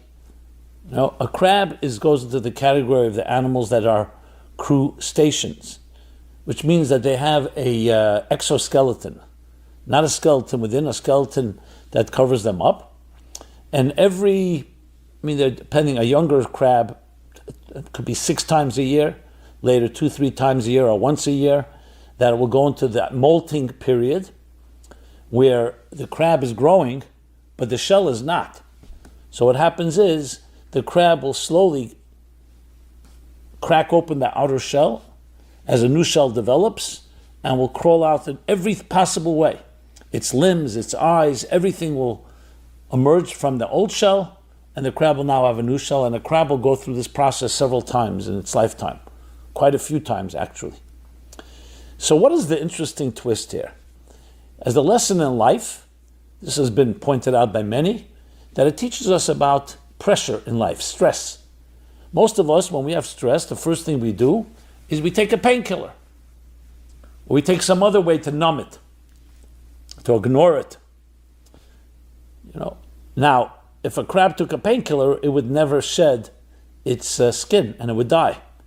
So the first thing we learn is that growth means a type of pressure and stress that allows you to expand, and therefore you have to remove a previous state of mind, your previous comfort zone, so to speak, the shell of yesterday, in order to grow into something larger and greater. It's a tremendous lesson in life. The lesson similar to the story with the caterpillar and the butterfly. We all know a caterpillar metamorphosizes into a butterfly. Now, it takes time as it goes through the chrysalis and the cocoon. So the story goes that there was an individual watching the butterfly beginning to emerge from its cocoon after months of being in that state. And the butterfly is struggling to get out of the cocoon. This compassionate person felt sad for the butterfly, so he took a knife. And cut open the cocoon so the butterfly can easily get out. Okay, he opens the cocoon, and what happens? The butterfly is sitting there and he's waiting for the butterfly to take flight. No such thing. And then he realized and he learned the lesson. The butterfly, in order to fly, needs the aerodynamics in its wings. The pressure, as the butterfly struggles, exerts itself to get out of the cocoon, forces liquid into its wings, so it will have the proper balance, the proper aerodynamics necessary to fly. By preventing the butterfly from struggling, he actually did it a great disservice. He destroyed its life, basically, because it didn't struggle, and therefore the liquid never got into the wings. So it was a grounded butterfly. We have to understand, stress is not a comfortable thing. Obviously not. And it's not an end in itself. It's a process. It's every form of growth. If you're truly growing from one stage to another, there's going to have to be some form of stress, some form of discomfort. Because that's exactly what it is. It's a disruption. In Kabbalistic terminology, it says yesh, which is one state of being, one paradigm. To grow into another paradigm, to another yesh, you need an ayin. That's the Hebrew word, and ayin means a vacuum, a void. An uncomfortable place to create that transition, because if it's just a continuation of the past, then it's not going to be new. It won't be growth. So true growth is always going to be preceded by some form of discomfort. So instead of trying to avoid it, let us embrace it and understand its purpose. That's the first lesson of the crab. So the paradox is that not everything that seems painful or seems difficult is bad for you. It may actually be a blessing. The paradox is it doesn't look like a blessing. But when we read about cancer, we hear about cancer, you suddenly realize that. And indeed, this month, in the Hebrew calendar, is a month of paradoxes. This month of Tammuz, the very word Tammuz in Hebrew, has a meaning called heat, like from the name summer. But heat, we know, can go both directions. Heat, passion, can destroy you and others, or it could also be channeled and harnessed toward beautiful things. Tammuz is also the name of an idol. And at the same time, Tammuz has in this month the beginning of the destruction of the temple. But then we're told by the prophet that the purpose of the destruction would ultimately lead to the transformation of darkness to light. So this month is symbolic of that type of experience in life. There's a certain part that is beautiful, but it has to emerge sometimes from the challenges of life. And the lesson is very, very clear. That growth is going to consist of removing an old shell, one layer of skin to assume another layer of skin. For those born or those experiencing this period of time, it has that dual characteristic. So on one hand, it does have a negative imagery. The crab itself is sometimes identified with indulgence. It's a water creature. It's associated with water in the symbols of it. It's also the only sign that's controlled by the moon. The moon is another paradox. On one hand, the moon has no light of its own. To quote the Zohar, the classic mystical text, the moon has no light of its own. It receives its light from the sun, but when it receives the light, it has a very different type of experience. It's not just a mirror image of the sun. There's something about the mystique, the haunting color and shape of the moon. You see two people in love, you never see them staring at a sun, you see them staring at the moon. The moon controls the tides on Earth. The moon has a unique relationship with us on Earth. And it has that same paradox. It waxes and wanes. So when it's waxing, it grows into something great, and then it begins to wane. It begins to shed a previous layer, a previous shell, and is about to become extinct. It's reborn again. The symbolism of birth In Hebrew, the word for month, the lunar month, means rebirth, renewal, chodesh, chidush. So newness requires leaving something behind from the past. You look at a physical crab and you see that. So Cancer represents that element. The personality of Cancer, you'll find people who have a certain sensitivity, but usually sensitivity and empathy does come with understanding these dual sides. It also teaches us that life is a process and a journey. So as we begin the summer months, the summer as well offers us the same challenge. On one hand, the summer we all look forward to as a certain time of relaxation, of calm, warmth, and everything that comes with it. Vacation, which is beautiful, allow time for rest, time for reflection. But as we all know, that the summer also can be a very big time of indulgence, many challenges involved. The cold winter months don't quite have that same type of expansiveness because we're either closed up locked up in a room or home due to the cold out there. And cold in general is something that really keeps us, we need to protect ourselves from. The warmth opens us up, connected warmth with water. You see people going to the beach, other water. So this is a summer. So summer has on one hand a powerful force at work, which is the very heat, the light, longer days, and everything that the summer elicits, midsummer night's dream. But we have to also be careful from the other side, not to become too comfortable, to realize that perhaps on a material level we can be more relaxed, but on a spiritual level, on a transcendent level, this is a great opportunity to grow into new states and new levels of our expanding our horizons. So you see that the signs are not just signs, but they also reflect the time of the year and how it affects each of us in our lives. What do they say in the recovery movement in healing? They say if nothing changes, nothing changes. I like to put it this way. If you think what you thought and you say what you said, you're going to have what you had. I should add, if you think what you thought, you say what you said, you do what you did, you're going to have what you had. It's a mathematical certainty. Brilliant, right? But what is it really saying? We like change, but we don't necessarily want to change. So if nothing changes, nothing changes. But it doesn't work that way. What is insanity? Doing the same thing, expecting different results. So this month of Cancer opens us up to another way of looking at things. In previous signs and previous months, each part of the zodiac, each dimension had its own particular energy. Here, this is an energy of transition, an energy of paradox, an energy of appreciating the vicissitudes, the ups and downs of life. And if you think about it, actually, wherever we turn, we see that. Your heartbeat is continuously beating, contraction, expansion. Your breath, exhale and inhale. There's no such thing as a static life, as a stagnant life. Life, by definition, is mobile. It's pulsating. It's vibrating. I remember once speaking to a cardiologist, a very sweet guy, used to come to my classes, and he was one of the sweetest guys I knew, but he had a very difficult life, a lot of difficulties, personal, family.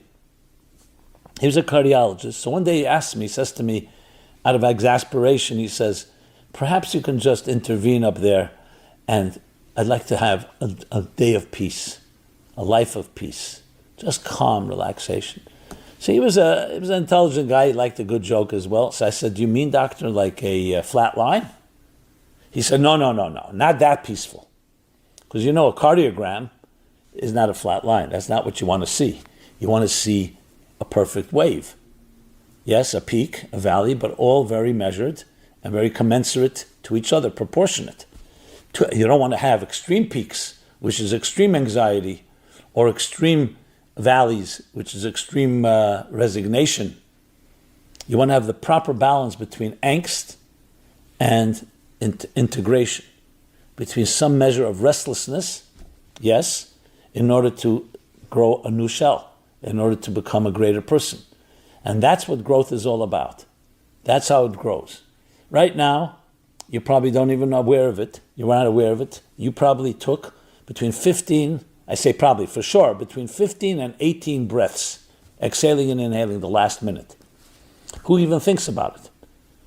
Thank God we don't have to think about it. When you see someone struggling to breathe in a hospital with a ventilator, God forbid, suddenly you appreciate what are the dynamics, the mechanics necessary. So breathing is a perfect example of like the heartbeat of the pulsation of the pulsating forces in life. And that's how we have to see our lives.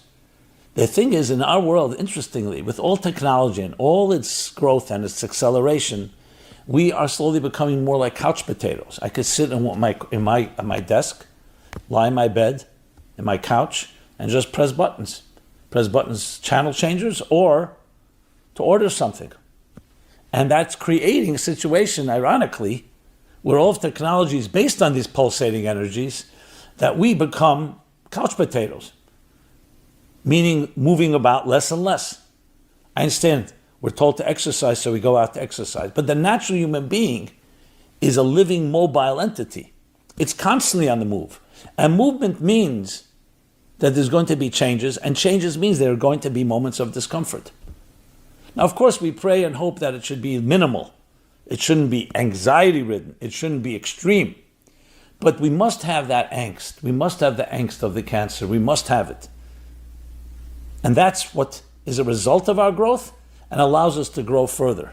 So as the crab molts, what's happening is the pain, that the pressure that's building up as the crab grows out of the shell, which has not grown, causes the crab to shed that shell and ultimately assume another one. Tremendous lesson in our lives.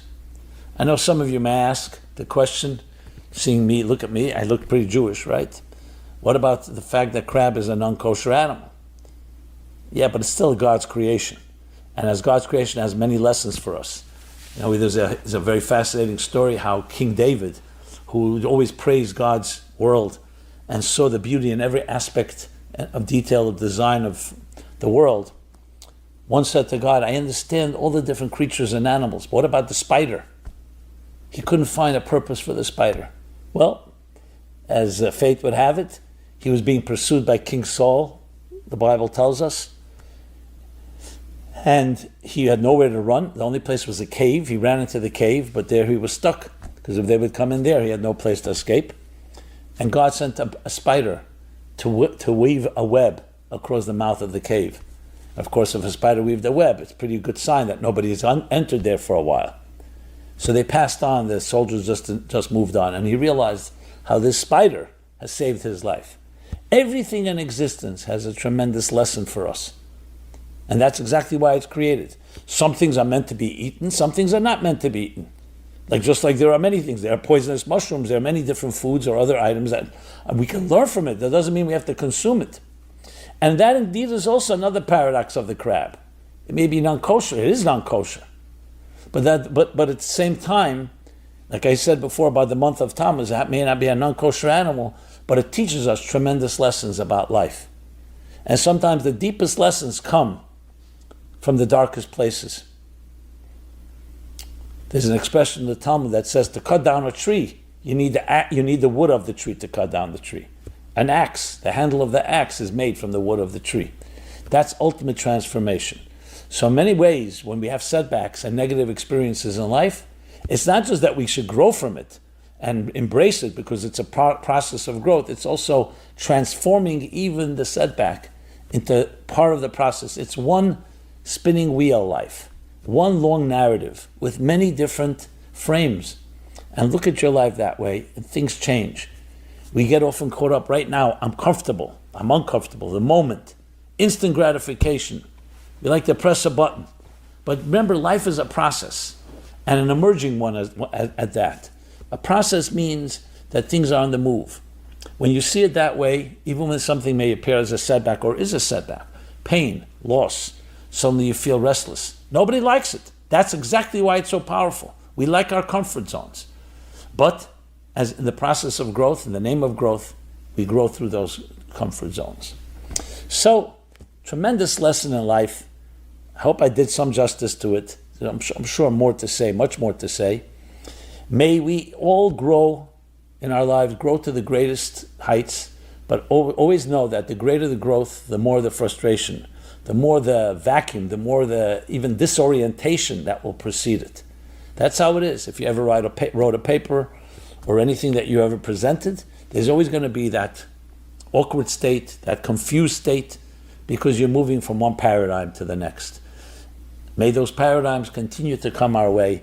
Let's not resist, let's not escape them, and learn how to grow to being the best and greatest possible person you can be. Let's talk about Virgo. The Hebrew for Virgo is Basula or Betula, which means virgin. And it corresponds to the Hebrew month of Elul, which is the last of the solar months, meaning the month that precedes the high holiday season, beginning with Rosh Hashanah, Yom Kippur, the New Year. And there's some fascinating lessons we can learn about love from this month that, of course, radiates and is more dominant and than the rest of the year. So even though love is something that we all need all the time, like oxygen, and yet there are months and there are times in the year when we'll call it the channels are open, wider, less filters, less layers, as the mystics like to put it. And this is a month like that. But why? Why this month of all months? So the word Elul in Hebrew is an interesting word. It's an acronym that's based on a verse in the book, the Song of Songs, which states the following. Beautiful, beautiful poetic acronym. So of course the Song of Songs is a romantic narrative between two beloved ones. So the expression is Elul, 4 letters in Hebrew, Aleph, Lamed, Vav, Lamed, Ani l'doidi v'doidi li. I am to my beloved, and my beloved is to me. Initially sounds very nice. It's poetic, it's romantic, but there's a lot more that meets the eye in what true love is all about. One of those most elusive of experiences. We all need love, but very few of us know how to find healthy, sustainable love. So books have been written about it, poems have been written, songs. I don't know if there's a topic a topic that has been more written about than love. And as the cynics like to remind us, love continues to dominate bestseller lists because it doesn't work. If it worked, you wouldn't need to have another book. But the fact is, it still remains elusive. You can't live with it. You can't live without it. What is the secret to love? What is the secret to love? And I wish I could say it's just pressing a certain button or taking a magic pill, but we all know it's not that simple. So we're going to talk about that. Love, and in this context, Virgo, which refers to the purest of all loves, is like, the first time you fall in love, there's something about it that is impossible to replicate. The innocence, the adventure, the free abandon, just the rush, excitement, enthusiasm. I mean, so much, not everything can be expressed in words even, but we all know what it's like. Unfortunately, as time passes, love comes and then people get disappointed, promises are broken, dreams are shattered, betrayals, losses, all the different things that happen to us, and we get jaded. So this month is coming to tell us we can renew our belief in love. But to do that, we need to understand what it is. As I said, we all need it. In the Hebrew, the mystics explain that the word for love, Av, is the same as the word for Echad, one, unity. So it's really about connection, about attachment. That is more necessary to the human being than anything else in existence. I know we need oxygen, we need water, we need food, we need sleep, we need many, many things. But attachment is the thing that we get at the earliest stage in our lives. From the moment of conception, through obviously the entire gestation, pregnancy process, what was the most dominant thing for a fetus as it's developing in its mother's womb is attachment. It's connected with the umbilical cord to its mother, like an extension, being fed through that lifeline. everything it needs. Complete, total, absolute nurturing without any supplements needed. Total, like being totally underwater, protected, sheltered, nurtured, physically, and definitely spiritually, psychologically, emotionally. I mean, science doesn't have all the tools to even figure out what kind of impact that has. But for 9 months. And interestingly, unless a mother is truly very abusive, even if the mother is in a bad mood, or whatever she's going through, that pretty much the fetus, the developing embryo, is pretty much immunized from almost anything going on outside, in the outside hostile, difficult world, the anxieties of the world, the challenges, the ups and downs, and so on. Now, this were to continue in a new child's born after birth, even when the umbilical cord is cut. Then you'd have parents who continue to nurture the child and create to cultivate that sense of connection, attachment. Now, it shouldn't be a surprise, because we human beings, as much as we like to say we're independent, we all need that connection. What is a human being without connections? What is a human being without a companion, without a partner, without a friend, without someone that cares? If you put it in the more spiritual terms, very essence of spirituality is experiencing a sense of belonging, a sense of I fit in, a sense of transcendence to something that's greater than ourselves. That is, beyond words, one of the most critical elements of life.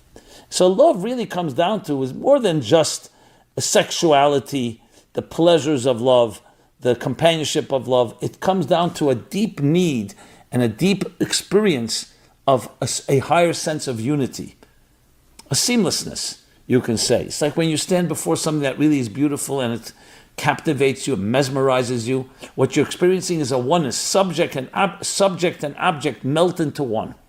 You know the feeling. You're absorbed in reading something and listening to music in a connection. True love, when a person is at the height of their intimacy, what will they experience? Something that you don't even feel. You melt away. You completely get dissolved in the experience. That is the ultimate oneness, the ultimate form of love. And it's interesting, even though I use the word need, I would not define love as a need. Because need would mean like the need. I need to eat, I need to drink, I need a piece of bread, I need sleep, I need this.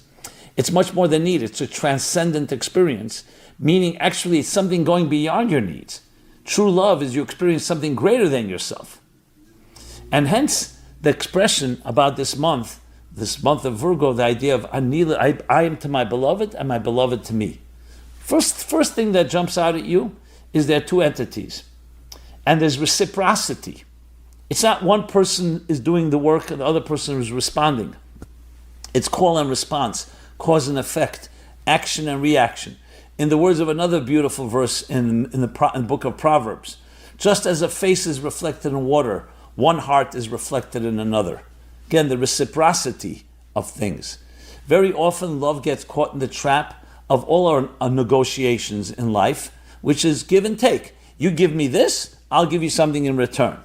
I remember once counseling a couple, and I said to the guy who was very, we'll call him narcissistic, fine. And he says, I said to him, did you ever hear of unconditional love? And he said, yes, if she did A, B, C, D, E, F, G, and he counted maybe a few more things, then I'd give her unconditional love. By him, unconditional love was not a concept. Why would I just give if I don't get something in return?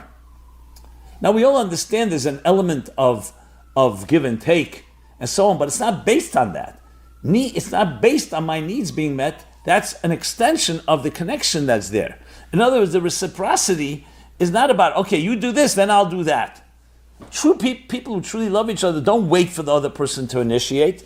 Each one can initiate. So Anila Deidili firstly is almost like a command. I would say an obligation, if you wish. I don't like to use those words, command, obligation, especially in the context of love, but you'll see what I mean. It means it's something that behooves us. We're compelled. Initiate. I initiate. I am to my beloved, and my beloved responds. I look at the water. It reflects back to me. You want it to reflect back to you without you looking at it? I remember, it reminds me of that country boy that lived all his life in a little country house, and he never saw a mansion. He never saw a big city. He never saw, by extension, mirrors. A mirror, a simple mirror. Anyway, one day he's traveling with his family. They come to a city. They come into a house, a nice mansion, full of mirrors. And of course, right in the foyer, as soon as you walk in, there's a big mirror. He looks in the mirror and he starts crying. And the host comes over, why are you crying? He says, there's a child looking at me in the mirror and it's making all these very sour faces at me. Why? What did I do wrong? So the host says with a smile to the child, if you smile at the child, he'll smile back at you. With a mirror. So it really comes down in life, it's what you initiate, what you generate is what you get back in return. So in real love, it's not about, okay, let me figure out what am I getting from this relationship. It's what are you giving to the relationship.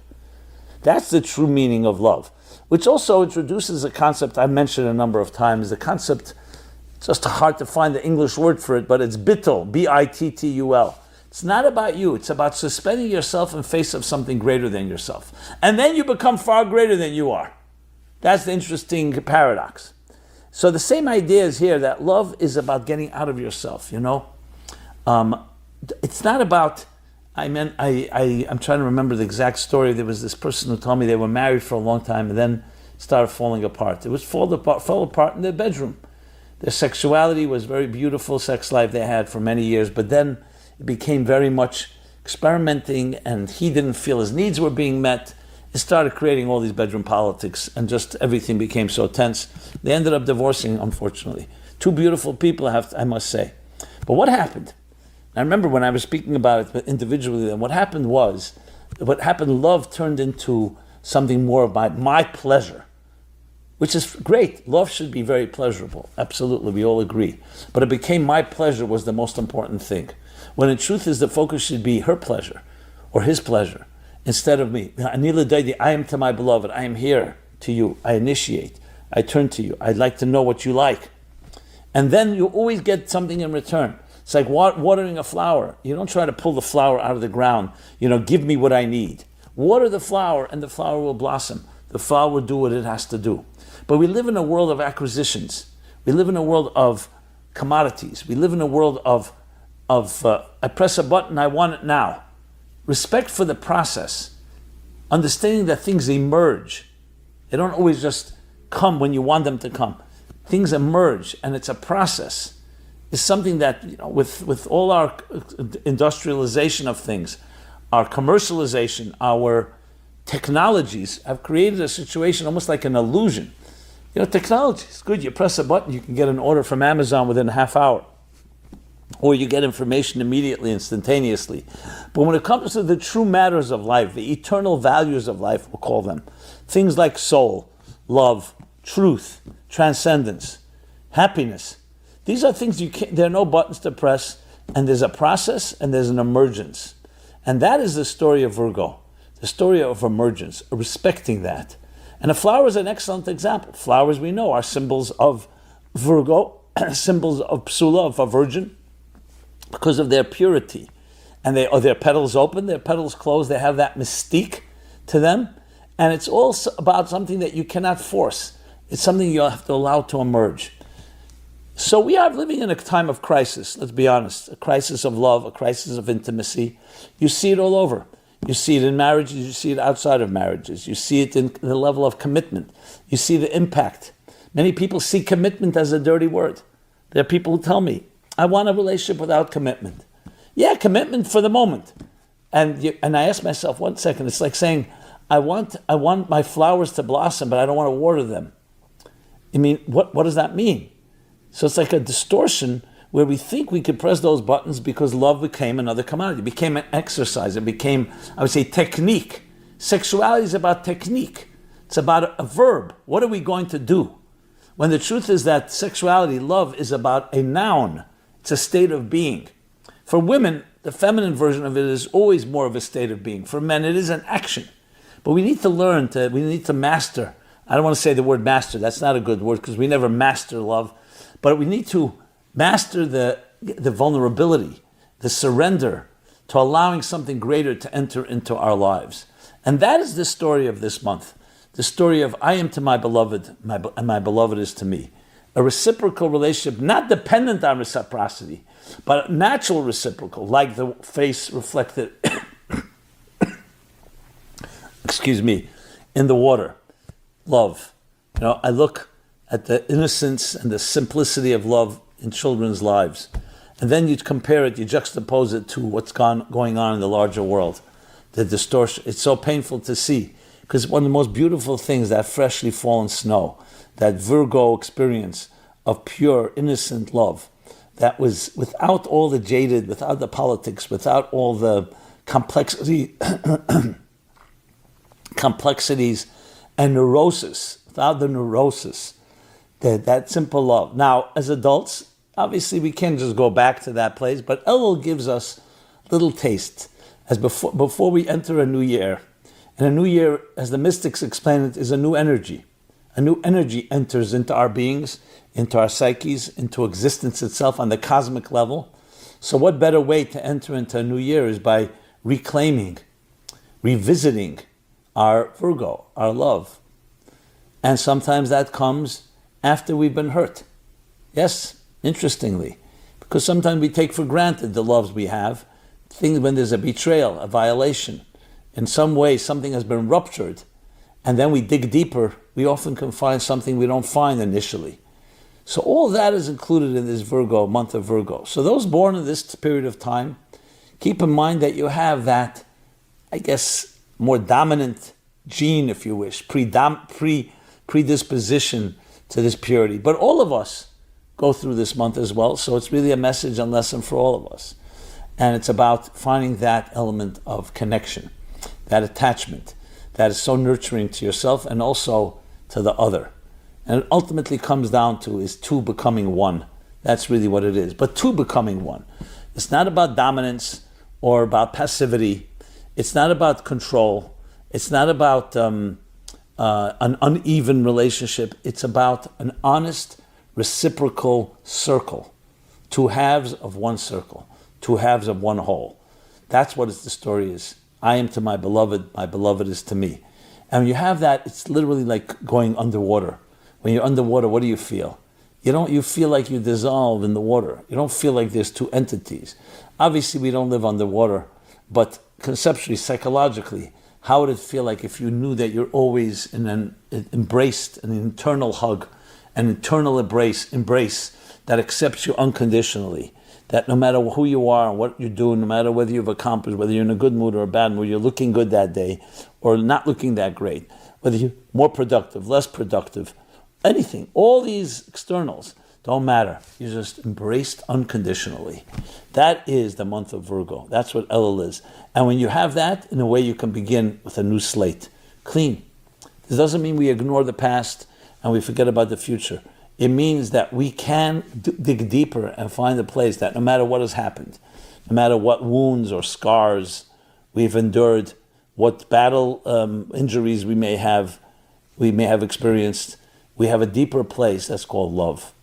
And it's a love that connects to something far greater than we are and actually connects you to a place that's far deeper than anything. If you're able to access that, you're then reaching a place that's beyond all your life experiences. And that should be feeding you and feeding everyone around you. So is it accessible, doable? Absolutely. You have to sometimes eliminate or at least try to put at bay your cynicism or your sarcasm or your resignation or your giving up and realize that we can access that part of us. The pilot flame is burning. And in this month of Elul, Virgo, we have the power to access it. The pure, unadulterated love, connection, attachment. And it begins small. It can begin small. It begins sometimes you reach out to someone for no particular reason, not because you want something in return. Or just saying hello. I want to share a kind word. Especially for people that we deeply love. Especially with people we may have had even some type of run-in or some tensions or some falling out. Maybe this is a time where we can revisit and say, you know what? Life is short. Let me try a new way. And not get trapped in pride and vanity. Oh, I'm waiting for that person to call me. Sometimes you just initiate. Anila Deidi, I am to my beloved. And magic happens. Initiating things also puts you in the driver's seat in a way. Because instead of being a victim or waiting for something to happen, you make things happen. And making things happen always open up new doors. So may you and your loved ones, and may you and all those that are close to you, may each one of us experience a true Virgo, a true Psula Elul, one that is renewed, one that gives us a fresh approach, like pressing the reset button where we can look at ourselves and everyone around us in new ways, and indeed experience a love, an unconditional love, an absolute one, that touches that very indispensable heart and core of who you are, that loving, beautiful, seamless entity connected to everything and to everyone, each of us contributing our unique energy, and together a synergy that creates a far greater and most beautiful cosmic symphony. Thank you so much, Simon Jacobson, with deep love and affection, especially during this month. Love to hear from you. Let's reciprocate. I to my beloved to me. Everyone should be blessed only with a beautiful, loving month, and a month that extends throughout the entire year in every possible way. So, with that, please share with others. What better way loving people is by sharing, and let them share with you. Love to hear your thoughts, your feedback, your comments, and of course, subscribe to our growing YouTube channel. Share with others so they can subscribe as well. Again, love to hear from you. And please stay in touch. Stay connected. Until next time, thank you.